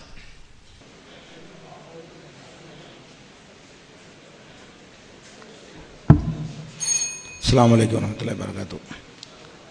அன்புள்ள சகோதரர்களே, இப்போ மதுஹப் மீது அவதூறு சொல்லி பெரிய ஒரு இதை களங்கத்தை உண்டாக்கிட்டீங்கன்னு சொன்னதுக்கு தான், அப்படி ஒன்றும் களங்கம் சுமத்த முடியாத அளவில் உங்கள் நூல் இல்லை, அவர் சொன்னதை விட ஜாஸ்தியாக தான் இருக்குதுங்கிறது தான் நான் சொன்னது. அதுக்கு இப்போ என்ன சொல்கிறாருன்னா, அது தலைப்பு அல்ல, இந்த தலைப்புக்கு வரமாட்டோம், அது வேறு தலைப்பு. நேற்று என்னங்க சொன்னார்? நேற்று என்ன சொன்னார்? தலைப்புக்கு அப்பாற்பட்டது எதுக்குங்க சொல்கிறீங்க? நாளைக்கு தான் இருக்குது வேறு தலைப்பு, அதையும் இப்போ சொல்கிறீன்னு கேட்டால், தலைப்புக்கு மதுரையில் ஒன்று தெரிஞ்சு திருச்சியில் ஒன்று தெரிய வேணாமா அப்படின்னு சொல்லி நான் சொல்லத்தான் செய்ய வேண்டார். தலைப்புக்கு அப்பாற்பட்டா இருந்தாலும் சொல்லுவேன்னு சொன்னார். அதுபோக இது தலைப்புக்கு அப்பாற்பட்டதும் இல்லை. இங்கே ஒரு வாதம் வைக்கப்பட்டால் அது தலைப்புக்குள்ளே சேர்ந்து விடும். நீங்கள் வாதம் வைக்கிறீங்க, அது அந்த அந்த நூல் மீது பெரிய களங்கத்தை ஏற்படுத்தி விட்டார்கள், பெரிய பிரச்சாரம் பண்ணி விட்டார்கள்னு. அப்படி உள்ள நூல் இல்லைங்க அது அப்படின்னு சொல்லும்போது அதில் உள்ளதை சுட்டி தானே காட்டுறோம். இதனை தலைப்புக்கு அப்பாற்பட்டது எப்படி? அவங்க நீங்கள் சொன்னதுக்கு விளக்கமாக தானே சொல்கிறோம். அதை ஒன்று வச்சுக்கிறேன். அதுலேயும் இப்போ தான் இதை சொன்னார், இதுக்கு முந்தி சொல்லியிருக்காரா அப்படிங்கிறாங்க. இதுக்கு முந்தி இப்படி ஸ்பெசிஃபிக்காகவும் நாங்கள் சொல்லலை. ஸ்டார்டிங்கில் நாங்கள் எப்படி இருந்தோம், என்ன மாதிரி கொள்கையில் இருந்தோம், மதுஹபில் இருந்தோம், ஆல் ஹதீஸில் இருந்தோம், இந்த விஷயங்கள் எல்லாம் சொல்லி இப்போ சொன்ன கிதாபு அங்கே கூட இல்லாமல் இருந்தோம்னு அதெல்லாம் சொல்லி ஏராளமான ஊர்களில் பேசி ஆன்லைன் பிஜேக்குள்ளே அதெல்லாம் எடுக்கலாம். வணங்குதா சொல்லியிருக்கிறோம். நாங்கள் நீங்கள் கேட்டதுக்காக நாங்கள் சொல்கிறதில்ல. கூத்தாநல்லூர் மீட்டிங்கில் கூட நிறைய அந்த பழைய சம்பவங்களை சொல்லும்போது பாதி விஷயம் இதில் வந்திருக்கிறது, சொல்லி இருக்கிறோம். அதே மாதிரி இன்னொரு விஷயம் என்னென்னு கேட்டால், ஒரு வார்த்தையில் மன்னிப்பு கேட்டு போங்க அப்படின்னு கேட்குறாங்க. காரணம் மன்னிப்புனா எது மன்னிப்பு? இயலாத நேரத்தில் ஒருத்தன் இருக்கிறத பயன்படுத்தினால் மன்னிக்கிறதுக்கு உள்ளது இல்லை. ஆனால் ரசூலுல்லாஹ் மேலே இட்டு கட்டினா அது மன்னிப்பு கேட்கறதுக்குரிய விஷயம். எல்லாட்டையும் மன்னிப்பு கேட்கணும். சபையில் எத்தனை ஊர் மக்கள் இது கேட்டு செயல்படுத்துவாங்க. ரசூலுல்லாஹ் பேரில் ஒன்று சொல்லிட்டா அது மார்க்கம், அது இபாதத்து, அது வணக்கம். அதை கேட்டு அமுல்படுத்த ஆரம்பித்து விட்டார்களே ஆனால் அது எவ்வளோ பெரிய பாரதூரமான விளைவை ஏற்படுத்தும். அவங்களுக்கெல்லாம் போய் சென்றடையணும்னா அதை சொல்லணும் நீங்கள். அதனால் மன்னிப்பு நீங்கள கேட்கணும், ஒன்றுக்கு நீங்கள் மன்னிப்பு கேட்கணும். அடுத்து என்னன்னு கேட்டால், உறுப்பு சிறிதாக இருக்குன்றாரு, வரத்தானே போகிறேன் வாங்கன்னு தானே சொல்கிறேன், சொல்லுங்கள். அதை உறுப்பு சிறிதாக இருக்குதுங்கிறது விவாதம் என்ன? அதில் நான் என்ன சொன்னேன், நீங்கள் என்ன சொன்னீங்க, நாங்கள் என்ன சொல்கிறோன்னு பேசுவோம். எடுத்து வைங்களேன். மேம்போக்கா லிஸ்ட்டு போடுறாரு. நான் சொல்லுவதெல்லாம் என்னென்னு கேட்டால், நீங்கள் சொல்கிறீங்க முதல் 2 சொன்னீங்க. புகாரி விஷயத்தில் எவன் பார்க்க போகிறான்னு சொன்னார், பத்துவா கொடுக்கும்போதுன்னு சொன்னீங்க. அது விளக்குங்கன்னு விளக்கினீங்களா? மேம்போக்கா குற்றஞ்சாட்டுறது என்ன சொன்னால் அது விளக்கி இன்னென்ன விஷயம் விளக்கணுமா இல்லையா? அதே மாதிரி இப்போவும் அதைத்தான் சொல்கிறாரு. உறுப்பு சிறிதாக இருக்குன்னு சொன்னீங்கல்ல, திருத்துனீங்களா போனீங்களான்னு இப்படி இது என்ன இதை வாதமா? நான் என்ன சொன்னேன், நீங்கள் என்ன சொன்னீங்க, அதுக்கு நான் என்ன சொன்னேன், இப்போ இதுக்கு நான் என்ன சொல்லணும் அப்படி சொல்லுங்கன்னு கேட்குறேன். அதை சொல்ல மாட்டேங்கிறீங்க. மேடையில் ஒருக்கா பேசினாரு சம்சுல் உதான்னு சொல்கிறீங்க. அது என்னன்னு முழுசாக சொல்லுங்கள், அதுக்குள்ளே பதில் இருக்கு. அதில் முழுசாக சொல்லுங்கள். சம்சுல் உதாவை போய் ராஜி சொன்னார்னு ஏமாத்தினாங்க அப்படின்னு சொல்கிறீங்களா? அது என்னன்னு வாதமாக வைங்கன்னு தானே சொல்கிறேன், லிஸ்ட்டாக வைக்காதீங்க. அது என்ன விஷயத்தை வச்சு நான் பொய்யங்கிறீங்க, என்ன விஷயத்தை வச்சு நான் ஃப்ராடு பண்ணிட்டேங்கிறீங்க அப்படின்னு. இந்த பாருங்க, இது விஷயம் இந்த இருக்கு, இந்த ஆதாரம், இந்த ஆதாரத்தை நீ பொய்யன்னு சொல்லுங்க. ஒன்றும் சொல்லாமல் அதை அப்படி செஞ்சுட்டாருங்கிறீங்க. தாவூத் நபி பற்றி என்ன சொன்னீங்க? அட சொல்லுங்களுங்க. அதை தாவூத் நபி பற்றி நான் என்ன சொன்னேன், அதுக்கு என்ன விளக்கம் கொடுத்தேன், அது என்ன வகையில் அது தவறாக இருக்குது, என்ன வகையில் பெரிய மிஸ்டேக், அது வாதமாக நீங்கள் வைக்கணும். வாதமாக வைங்கிறேன், வாதமாக எடுத்து வைங்க. அந்த காதியானி விஷயம் நீங்கள் அதை இன்னைக்கு வைங்க, வாதமாக நீ தான் வைக்க வேண்டிய தலைப்பு வைங்கிறேன். ஒவ்வொரு வாதமாக வச்சு இதில் நீ ஃப்ராட் பண்ணிட்ட, இதில் வேணும்னு திட்டமிட்டு திருளுமுள் ஃப்ராட் பண்ணிட்டேன்னு சொல்லுங்க. அது என்னாச்சு, தாவூத் என்னாச்சு, அவர் என்னாச்சு, இது என்னாச்சு, இதை வாதம். இந்த நிமிஷம் வரைக்கும் ஒன்றும் என் மேலே சொல்லலைங்க, ஒன்றும் சொல்லலைங்க. போகிற போக்கில் சொன்னாரே தவிர ஒன்றும் சொல்லலை. நான் நஜாத்தில் எழுதினது தான், அது காரணம் சொல்லிட்டேன், பதில் முடிஞ்சு வச்சுக்காத. அதை விட ஒரு சிறந்த எந்த அறிவாளிட்ட கேட்டாலும் இது கரெக்டு தானே, இதுதானே மனுஷன் செய்ய முடியும்பாங்க. நீங்கள் வேண்டாம் ஒரு இதில் ஊறி போயிருக்கிறனால வேற ஒரு மாதிரி நீங்கள் பார்க்கலாம். கரெக்டு தானேங்க, அவர் சொல்கிற விஷயம் கரெக்டு தானே, இப்படி தானே மனுஷன் இருப்பான், இதில் ஒன்று வேணுங்கிறது ஒன்றும் இல்லையே. இதுதான் விஷயம். அது இந்த விவாதத்தை எல்லாரும் பார்த்துட்டு உலகம் மூலம் பார்த்துக்கிட்டு இருக்கிறது. இனியும் பார்ப்பார்கள், புரிந்து கொள்வார்கள். ஒரு குறிப்பிட்ட சிந்தனையில் ஊறி போனவர்களுக்கு சில திருப்தி அளிக்காத விஷயமா இருந்தால் அதை பற்றி கவலை இல்லை, இதுதான் கரெக்டு. ஆனால் மற்ற ஏதாவது சொன்னீங்களா? நான் சொன்னேன் அனைத்துக்கும் நேற்று சொன்னது மாற்றி மாற்றி பேசுனீங்களே. ரசூலுல்லாஹ் மேலே இட்டு கட்டி ஊமை செய்தான்ங்கிற சொல்லி அது ஹதீஸ் இல்லைன்னு சொன்ன பிறகு ருவியை சொல்லப்பட்டிருக்குங்கிறத வச்சுக்கிட்டே ஹதீஸ்ன்னு சாதிக்கிறீங்கள. ஆமாம், அது சனது இல்லை, அறிவிப்பாளர் மேலே ஹதீஸும் இல்லை, அது பொய்யா நான் சொல்லிட்டேன். அல்ல பொய்யா எவனோ சொன்னதை நம்பி நான் சொல்லி தொலைச்சுக்கிட்டேன்டா சொல்லலாம்ல. அப்போ ரசூலுல்லாஹ் மேலே சொன்ன அப்படி பொய்யா நீடிச்சுக்கிட்டே இருக்குது. அதுக்கு அடுத்து என்ன செட்டிங்குங்கிறீங்க, யாரை சொல்லலாங்கிற செட்டிங்கு. இது செட்டிங்கிறத இது ஒன்றை மட்டும் வச்சுக்கிறோமா? இந்த கேசட்டை இதை ஆய்வு செய்வதற்கு டிபார்ட்மெண்ட் இருக்கிறது, 2 பேரும் கொண்டே கொடுப்போம். அதில் உண்மைன்னு வந்துருச்சுன்னா இனிமேல் மார்க்கம் சொல்லுவாங்க, அது உன்னே டாப்பிக்காக வச்சுக்கிறோம், விவாதம் எதுவுமே வேணாம். செட்டிங்னா எவ்வளோ பெரிய ஒரு அயோக்கியத்தனமான குற்றச்சாட்டு. ஒரு விவாதத்தில் கொண்டா அப்படி செய்வானா எவனாச்சு? அப்போ நீங்கள் பேசின விஷயத்தை ஆடியோ வேற வரும். சரி, ஆடியோனாலும் கண்டுபிடிக்கலாம். அதை இப்போ செட்டிங்கு நுழைஞ்சா அது கரெக்டாக கண்டுபிடிக்கிறதுக்கெல்லாம் டெக்னாலஜி இருக்கிறது. ஒரு ஆளுடைய குரலில் மிமிக்கிற மாதிரி பேசினா கரெக்டாக கண்டுபிடிச்சிடலாம். எங்கன ஜர்க்காவது, எங்கன விட்டுறான், எங்கன மேட்ச் ஆக மாட்டேங்குது, அப்படிங்கிற நுணுக்கமான ஒரு விஷயத்தெல்லாம் வச்சு கண்டுபிடிப்பார்கள். அதுக்கு துறை இருக்கிறது. அந்த விஷயத்துக்கு வாங்க, அளவுகளை வைப்போம். நான் செட்டிங் செஞ்சுட்டேன்ட்டு வைங்க, அப்போ நான் எனக்கு தகுதியே கிடையாது. இதுக்கு மிஞ்சின ஒரு அயோக்கியத்தனம் எதுவுமே கிடையாது.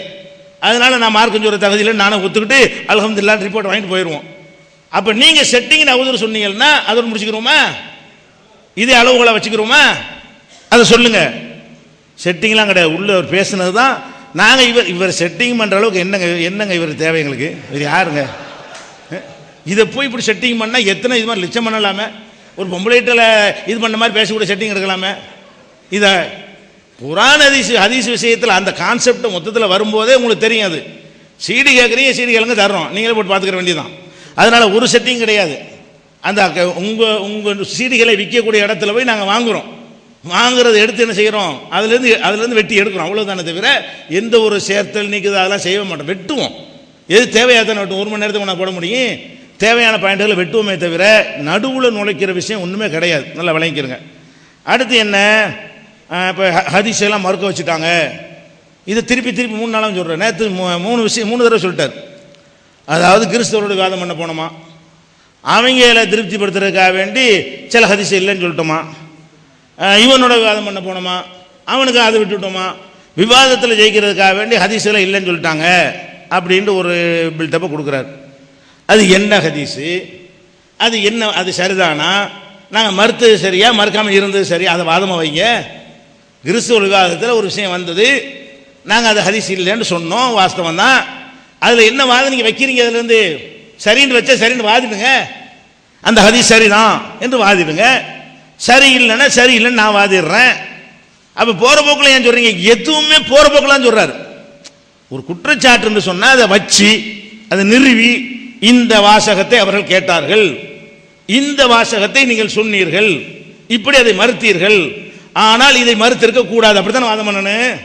மறுத்திருக்க கூடாது, இது ஆத்தன்டிக்கான செய்தி தான், நாங்கள் நிரூபிக்கிறோம்னு சொல்லுங்க. அதுக்கு நாங்கள் பதிலை சொல்கிறோம்.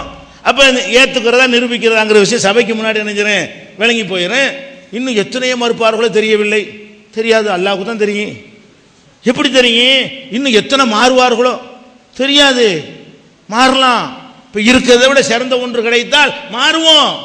இது வெக்கப்படுற விஷயம் இல்லை. தப்பை ஒத்துக்கொள்வது வெக்கமே கிடையாது. நான் பிடிச்சபடி பிள்ளையார் மாதிரி இருப்பேன்னு சொல்ல முடியாது. இன்னைக்கு இருக்கிறோம், இன்னைக்கு ஒன்று சரின்னு நினைக்குவோம், சரியில்லைன்னு ஆதாரத்தை சுட்டி காட்டினால் அது 25 வருஷமா செஞ்சோம் நாங்கள் பார்க்க மாட்டோம், மாறத்தான் செய்வோம். இமாம்கள்லாம் நீங்கள் சொல்கிற இமாம்களே மாறி இருக்கிறார்கள். இன்னும் சொல்ல போனால் ஹதீஸுகளில் வந்து ஹிதாயாங்கிற கிதாபில் எழுதிக்கிறாங்க. அவர் இவனே சொல்கிறார் லம் மஜிதில் கொடுக்குறாரு, இதை நான் பார்த்ததே இல்லைங்கிறார். 200 ஹதீஸ் சொல்கிறார். 200 ஹதீஸ் ஹிதாயாவில் இருக்குது, அப்படின்னு நான் பார்த்ததே இல்லைங்கிறார் இப்னு ஹஜர். அந்த 200 எடுத்து வச்சு ஆய்வு பண்ணுவோமா? 200 சனதும் உங்களுக்கு நிரூபிக்க இயலுமா? 200 எடுத்து ஆய்வு பண்ணோம்னா 100 கணக்கில் இல்லாது வரும், 100க்கு மேலே இல்லாது வரும். அவருக்கு இப்னு ஹஜருக்கு தெரியலங்கிறார், நான் பார்த்தது இல்லைங்கிறாரு. நம்மள மாதிரி ஆட்களுக்கு தான் என்ன பார்த்துக்கிறங்க. அப்போ அந்த மாதிரி எல்லாம் விஷயங்கள்லாம் இருக்கிறது. அதனால வந்து நீங்கள் வாதம் வைக்கிறதா இருந்தால் கரெக்டாக தெளிவாக நீங்கள் வாதம் வைக்கணும். நீங்கள் எல்லாம் நிறைய வாதம் எனக்கு எதிராக வச்சுருக்கிறீங்க, ஒன்று கூட நிரூபிக்கிற விதமாக வைக்கல, போகிற போக்கில் வைக்காதீங்க. அந்த அப்படி செஞ்சீங்க, என்னெல்லாம் உமர் அப்படி பேசிவிட்டார், அபூபக்கர் பேசிட்டார்னு சொல்லுங்கள், தாராளமாக சொல்லுங்கள். அது போகிற போக்காக சொல்லாதீங்க. என்ன விஷயத்தை பேசினார், என்ன மாதிரி தோரணையில் பேசினார், என்ன கருத்தில் பேசினார், அது சரியா அப்படின்னு அதை ஒரு கருத்தை வாதமாக வச்சு தானே முடிவு பண்ணணும். ஒரு துணுக்களை சொன்னார்னு சொல்லி போகிற போக்கில் சொல்லிட்டு போனீங்கன்னா அது வாதமாகும். அதுக்கு எப்படி நான் எப்படி ஆன்சர் பண்ணுறது? என்னுடைய கருத்தை நான் எப்படி சொல்லி நான் இட்டுக்கட்டலை, நான் பொய் சொல்லலை, நான் கரெக்டாக தான் சொன்னேன், நான் எப்படி நிறுவுறது? அதுகளுக்கு சில விஷயங்கள் எனக்கே தெரியாமல் இருக்கும், நீங்கள் எடுத்து வச்சுருப்பீங்க, போடுங்க, அது விவாதம் ஆக்குங்க, முடிஞ்சோம் விவாதமாக்குங்க, பதில் சொல்கிறோம். அதனால் அது ஒன்றாச்சா? இன்னும் சொல்ல போனால் இவர் வேணும்டே திட்டமிட்டு தான் சைஃபுதீன் ரசாதி வந்து போய் சொல்லுவார் என்பதற்கு அந்த இது போடுறதுக்கு டைம் இருக்காது. குறிப்பு மட்டும் முதல்ல சொல்லிக்கிறேன், அடுத்த தொடக்கத்தில் வரிசையை நான் போடுறேன். இப்னு அரபிங்கிற ஆளை பற்றி இவர் எனக்கு தெரியவே தெரியும், அப்படி சொல்லவே இல்லை, பேசவே இல்லைன்றார், புகழ்ந்தெல்லாம் பேசலைன்றார். அப்புறம் பார்த்தா அவரை புகழ்ந்த புகழும் என்னென்ன மாதிரிலாம் பேசியிருக்கிறாரு. அதுக்கப்புறம் அவர் தப்பான ஆள் தான். எத்தனை இப்னு அரபி சம்பந்தமாக 8 பல்ட்டி போட்டு காட்ட போகிறேன். அப்போ நேரத்தை மாட்டிக்கிற போது மாறிக்கிறது, இன்னொரு கேள்வி கேட்டால் அப்படிங்கிறது, அது கேட்டால் இப்படிங்கிறது, இப்படின்னு அப்படிங்கிறது, இப்படி ஒவ்வொன்றை கேட்கும்போது 8 பல்ட்டி அடித்ததை அடுத்த சிட்டிங்கில் போட்டுக்காரன். டைம் முடியறனால 8ஐயும் போட முடியாது, எடுத்த முழு அமர்வு அதுக்கு தேவைப்படும். அடுத்தவர் என்ன வாதம் வச்சாலும் அந்த இப்னு அரபியை போட்டுட்டு தான் இப்போ வைக்கிற வாதத்துக்கு நான் பதில் சொல்லுவேன். அப்போ அந்த 8 தடவை என்ன மாதிரிலாம் மாறுறான்னு நீங்கள் பார்த்தீங்கன்னா இருந்தால் வேணும்னு தான் செய்கிறாரு, அழகாக மாறுற, மாட்டிக்கிறப்போ டபுள் பல்ட்டி அடிக்கிறாரு, அதில் ஒருத்தன் கேள்வி கேட்ட மலைக்கிட்டு பல்ட்டி அடிக்கிறாரு, அதில் ஒன்று அப்படி அடிக்கிறாரு. இவர் சொந்த சரியான சந்தர்ப்பவாதி, இவர் சத்தியத்துக்கு கட்டுப்படுற ஆள் கிடையாது, உண்மை ஒத்துக்கிறார், நல்ல மனம் முரண்டா இதை செய்கிறாரு என்பதை நீங்கள் அந்த 8ஐயும் வரிசையாக நீங்கள் கேட்டீங்கன்னு சொன்னால் அதை நீங்கள் என்ன செய்யலாம், தெரிந்து கொள்ளலாம். நீங்கள் அடுத்தது தகல்லக்கு பி அகலாக் இல்லான்னு அதை சொன்னாங்க, ஆதாரம் தந்துட்டாங்களா பேப்பரில். என்ன பேப்பரில் இருந்துருக்குறாங்க, கால ரசூலுல்லாஹி ஸல்லல்லாஹு அலைஹி வஸல்லம் தகல்லக்கு பி அகலாக் இல்லா, அழகான ஆதாரம், வேறு ஒன்றுமே வாசகமே இல்லை. கால ரசூலுல்லாஹி ஸல்லல்லாஹு அலைஹி வஸல்லம் கால அலைஹிஸ்ஸலாம் தகல்லக்கு பி அகலாக் இல்லா. ஹதீஸ்னா இப்படி தான் காட்டணும் ஆதாரத்தோட. ஹதீஸ் ரசூலுல்லாஹ் சொன்னாங்கன்னா இப்படி தான், அப்படி தான் ஊமை செய்தானுங்க, அப்படி தான். அப்போ இது என்ன, இது ஒன்றுக்கு மட்டும் ஆதாரம் தந்துட்டாங்களே, சரி வாங்க எல்லாத்தையும் சேர்த்து மொத்தமாக பிறகு சொல்கிறேன். அப்போ அடிப்படை என்னன்னு கேட்டால் வேறு விஷயங்கள் நமக்கு தேவையில்லை. மார்க்கம் சொல்வதற்கு யார் தகுதிங்கிறது ஆய்வு செய்யணும். அவர் சொல்கிறபடி நான் ஒத்துக்கொள்கிறேன். அஸ்ஸலாமு அலைக்கும் வரஹ்மத்துல்லாஹி வபரகாத்து. அருமை சகோதரர்களே, 25 வயசில் நான் எப்படி இருந்தேன் அதெல்லாம் சொல்ல மாட்டீங்களா அப்படின்னு கேட்டு அவருடைய நிலைமையை சொன்னார். நான் அதை அவர் வீழ்த்துறதுக்கு சொல்லலை, அவரோட என்னுடைய நிலைமை மோசமாக இருந்துச்சுன்னு சொன்னேன். நீங்கள் நல்லா கவனிச்சிருந்தீங்கன்னா தெரிஞ்சிருக்கும். அவர் 1000 ரூபா சம்பளம் வாங்கி எப்படி இருந்தாரோ 4 பக்கமும் வாங்கி அப்போவே போய்கிட்டு இருந்தார். அதெல்லாம் தெரியும் எனக்கு அந்த தொடர்பு இருந்த காரணத்தினால இவர் எங்கே போகிறாரு என்ன பேசுகிறாரு அந்த இதெல்லாம் தெரிஞ்சு. அவர் நல்ல நிலையில் இருந்தார் என்னையோட அப்படிங்கிறதுக்கு தான் சொன்னேன். நான் அவரை இறக்கி பேசுகிறக்காண்டி சொல்லவே இல்லை, அது மாதிரி சொல்லவும் மாட்டேன். நான் அவருடைய நிலைமையோட நம்ம நிலைமை அதோ அதிகதியாக தான் இருந்துச்சு. அதெல்லாம் அது வேறு, அல்லாஹ் கொடுத்துருக்குறான். இப்போ அல்ஹம்துலில்லாஹ் அது வேறு. இப்போ அதை இறக்கி சொன்னதாக நினச்சிக்கிட்டு சொல்கிறாரோ என்னமோ, அந்த மாதிரி அந்த தப்பை நான் வைக்க வேணான்னு கேட்டுக்கிறேன்.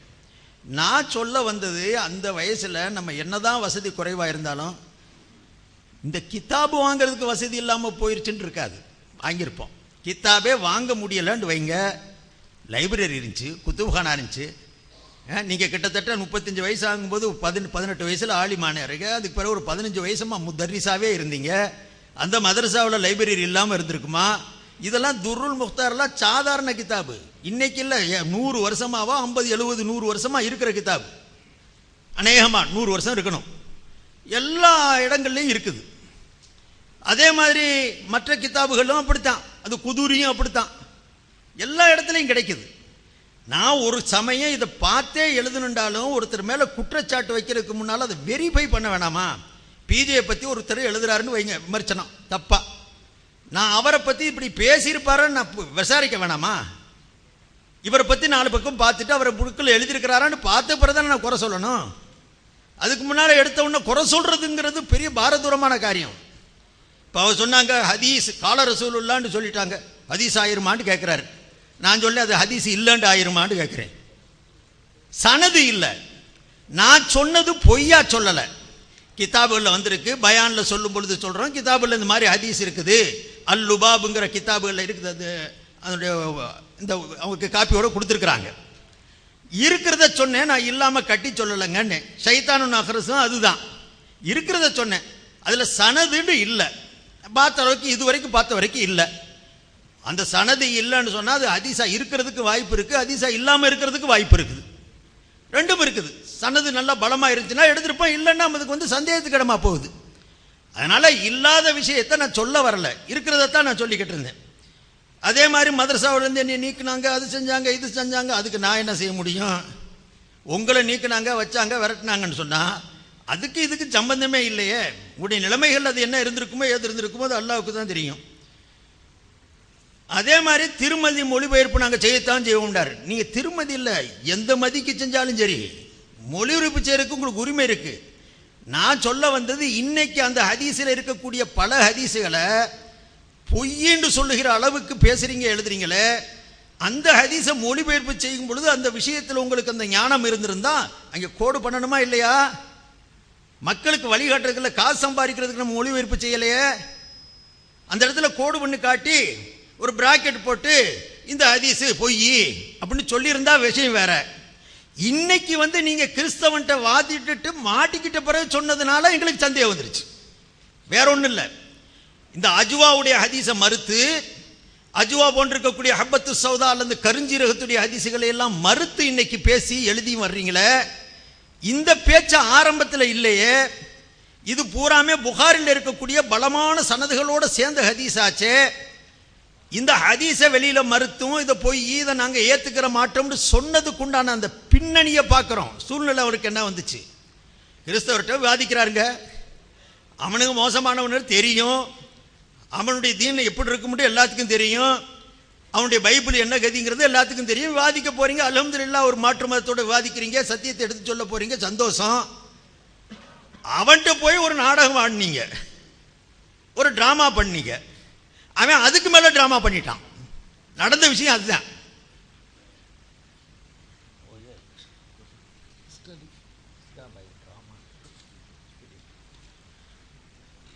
அதுல என்ன செய்யறாரு? ஒரு பைபிளுடைய ஜீசஸை யார் நல்லா விசுவாசிக்கிறாங்களோ, எனக்கு முழுமையா அந்த வாசகங்கள் நினைவில்லை, நான் கருத்தை சொல்றேன். ஜீசஸை யார் முழுமையா விசுவாசிக்கிறாங்களோ அவங்களுடைய இடத்துல விஷத்தை குடிச்சா கூட அவங்களுக்கு எந்த தொல்லையும் வராதோ அல்லது சாக மாட்டாண்டோ ஏதோ இருந்திருக்குது. இது உண்மையா இருந்தா, இந்த இந்த பைபிளுடைய இந்த வாசகம் உண்மையா இருக்கிறதா இருந்தா, இந்த கையில விஷம் வச்சிருக்கிறேன், குடிச்சு பாட்டு நீ காட்டுன்னு கேட்டார். இது யாரு கேட்டாலுமே பேமொழி முழிக்கத்தான் வேணும். யாரு குடிப்பா விஷத்தை? குடிக்க மாட்டான். அவனும் குடிக்கல. அவனுக்கு பிறகு அவன் யோசிச்சிருக்கிறான், என்ன சொன்னானோ அந்த முழு விஷயங்கள் எனக்கு தெரியல. ஆனா நான் என்னன்னா நெட்டில் பார்த்தேன். இது பிஜே முதல் தடவையாக செய்யல, பிஜே செஞ்சது மட்டுமல்ல, இது பிஜேக்கு முன்னாலே இந்த ஒரு நிகழ்ச்சி நடந்திருக்குது. இந்த பிஜேக்கு முன்னாலே நடந்த நிகழ்ச்சி இது. பாஸ்டர் ஸ்டான்லிங்க கூடிய சொல்லக்கூடிய ஒரு ஃபாதரை இன்னொருத்தையும் இப்படி மடக்கினான். அது முழுசா இருக்குது, நெட்ல இருக்குது. அவர் நெட்ல இருந்து யாராம் பார்த்தாங்களோ அல்லது அவருடைய சகோதரர்கள் கூட இருக்கக்கூடிய நண்பர்கள் எடுத்து கொடுத்தாங்களோ அல்லது அவராகவே கூட சொல்லியிருக்கலாம். நான் இதுல இருந்து தான் பார்த்தான்னு சொல்லல. ஆனா இந்த விஷயங்கள் நடந்திருக்குது. முன்னாலே ஒரு நாடகம் நடந்துச்சு. அவன் குடிக்க மாட்டேன்ட்டான். சாத்தானுடைய உருவத்தில் நீ வந்ததா நினைக்கிறேன், அதனால நான் குடிக்க மாட்டேன் அப்படின்னு அந்த தமிழ் கூட அதுக்கு முன்னால இருக்கும், அதை போடுங்க. அதையும் சொல்லி இது நெட்ல வந்த விஷயம். இதை பார்த்துட்டு அவர் என்ன செஞ்சாரோ அல்லது தானா போய் செய்தாரோ அவன் மாட்டிக்கிட்டான். மாட்டினா அவன் முதவே இதை தெரிஞ்சு வச்சிருப்பான்னு நினைக்கிறேன். அதனால நான் கேள்விப்பட்டேன், அவன் பையில இருந்து அஜுவாவுடைய பேர்ச்சம்பளம், அப்படித்தான் நடந்துச்சா, அஜுவாவுடைய பேர்ச்சம்பளத்துக்கு கொடுத்தானா. இதோட ஹதீஸ்ல வருது, இதை சாப்பிட்டு போட்டு விஷத்தை சாப்பிட்டா விஷம் வேலை செய்யாதுன்ட்டு. அப்ப நீங்க சாப்பிட்டு போட்டு விஷத்தை குடிங்க. அவன் முதவே கொண்டு வந்திருக்கான் பாருங்க. அவன் பெரிய கில்லாடியா இருந்திருக்கிறான். அவன் போட்ட உடனே இவர் என்ன, நாங்க இங்க ஹதீஸ பேச வரல, பைபிளை தான் பேச திறமை இருக்குது, தப்பிச்சுட்டு ஓடியாண்டாரு. பைபிளை தான் இங்க விவாத பொருளா வச்சிருக்கிறோம், மற்றதை இங்க பேச வரல, அதுக்கு தனி சப்ஜெக்ட் போடு, நான் அங்க பாத்துக்கிறேன். அப்படியே ரூம் போட்டு அப்புறம் யோசிச்சிருக்கிறாங்க எல்லாரும், இதுக்கு என்னடா செய்யறதுட்டு அடிச்சாங்க. ஒரு இந்த ஹதீஸ் எல்லாம் பொய், சாத்தியம் இல்லாதது, யாராம் சாப்பிடுவாங்களா? இப்படி என்னுடைய பிராக்டிக்கலை முன்னால வச்சு என் ஒவ்வொன்றையும் பரிசோதிக்க ஆரம்பிச்சுன்னு சொன்னா எத்தனை ஹதீஸ் நம்ம அங்கீகரிப்போம், எத்தனை ஹதீஸ் நிறைவேற்றும் நீத்துவோம். இதைத்தான் நான் அங்கே சொல்லி காட்டினேன். இப்படியெல்லாம் ஒரு நாடகம் ஆடி அதுக்கு சொல்லிட்டு போலாம். இது எந்த மாதிரி உண்டான அஜுவாவோ, சில இடத்துல அல்ல அஜுவத்து ராஃபியான்னு வருது, அல்லது அஜுவாவுடைய வகைகளை சொல்றாங்க. எந்த வகையில் அதுக்குண்டான வழிமுறைகளையும் புகாரியுடைய ஷரேஹ்ல எழுதியிருக்கிறாங்க. கருஞ்சீரகத்தை எப்படி பயன்படுத்தணுங்க கூடிய வழிமுறைகளையும் எழுதியிருக்கிறாங்க. எல்லா நோய்க்கும் இதுல மருந்து இருக்குதுன்னு சொன்னா, ஒரு சகோதரர், உங்களுடைய சகோதரர் பேசுறாரு, கண்ணு வலி வந்தா கண்ணில் கருஞ்சீரகத்தை போட்டுக்கலாமா, முடி உதிர்ந்துட்டா மண்டையில் தடவிக்கலாமா, போலியோவுக்கு வேண்டி கருஞ்சீரகத்தை போட்டுடலாமா? ஆச்சரியமானது. இளைஞர்கள் எப்படி போயிட்டாங்க பாருங்க. கருஞ்சீரகத்தில் மரணத்தை விடுத்து மற்றதுக்கெல்லாம் மருந்து இருக்குதுன்னு சொன்னா ஏதோ ஒரு வகையில் அதோடைய எஃபெக்ட் இருக்குது. அதை பயன்படுத்தக்கூடிய முறையை தெரிஞ்சுக்கிறணும். நபியுடைய வாயில வந்துருச்சுன்னா அதை ஆய்வு செய்யணும். ஆய்வு செஞ்சு எடுக்க சொல்லணும்ல நம்ம போகணும். இங்க அப்படி இல்லை. அல்லாஹ் ரசூல் மேல கொண்டிருக்க ஈமானை விட அழுத்தமா சொல்றேன், அல்லாஹ் ரசூல் மேல வச்சிருக்கக்கூடிய ஈமானை விட அவங்க அதிகமா விஞ்ஞானிகள் மேலேயும் அறிஞர்கள் மேலேயும், அந்த உலக ஆயுத அறிஞர்கள் மேலேயும் வச்சிருக்கிறாங்க.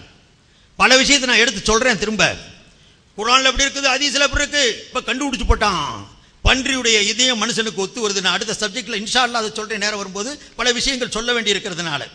அருமை சகோதரர்களே, இப்படி ஒரு விஷயத்தை நம்ம மார்க்கத்தை சொல்றதுக்கு இந்த மாதிரி எல்லாம் வழிமுறையில போய் ஹதீசுகளை மறுத்து தானும் விழுந்து பிறரையும் விழ வைக்கக்கூடிய நபர் யோக்கியமானவரா? நான் தான் மகா அயோக்கியனா போயிட்டேன் செட்டிங்னு சொன்னதுனால. இது ரொம்ப யோக்கியமா? நான் என்ன செட்டிங் இருக்குதுன்னா சொன்னேன். எனக்கு சந்தேகம் வருதுங்க. பேச்சு ஒன்றுக்கு இன்னுக்கும் தொடர்பு இல்லாத இருக்குது.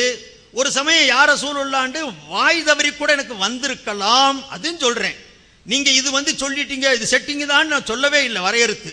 நான் முழுமையா சீடியை பார்த்துக்கிட்டு அப்படி சொல்லி இருந்தேன்னா சொல்றேன்னு. இது விவாதமா வச்சுக்கலாமா? இதை போட்டுக்கலாமா? எதுக்கு சண்டைக்கு வர்றீங்க? நான் என்ன சண்டைக்கா வந்தேன்? எனக்கு என்னமோ தொடர்பு இல்லாத பேச்சு இடையில யார சூழல இங்கிட்டும் சம்பந்தம் இல்லை இங்கிட்டும் சம்பந்தம் இல்லை வந்திருக்குது. எதையோ சொல்றதுக்காண்டு யார சூழலாண்டு ஊட வந்துருச்சோ, அல்லது எனக்கு இதுல சந்தேகமா இருக்குது, பார்த்துட்டு சொல்றேன்னு தானே சொன்னேன். அதோட நம்ம விவாதத்தை முடிச்சுக்கலாம். சேலஞ்ச் நீங்க தான் செய்யறீங்க ஒவ்வொரு தடவையும். முதல் தபாலே எனக்கு விவாதத்துக்கு அழைச்சு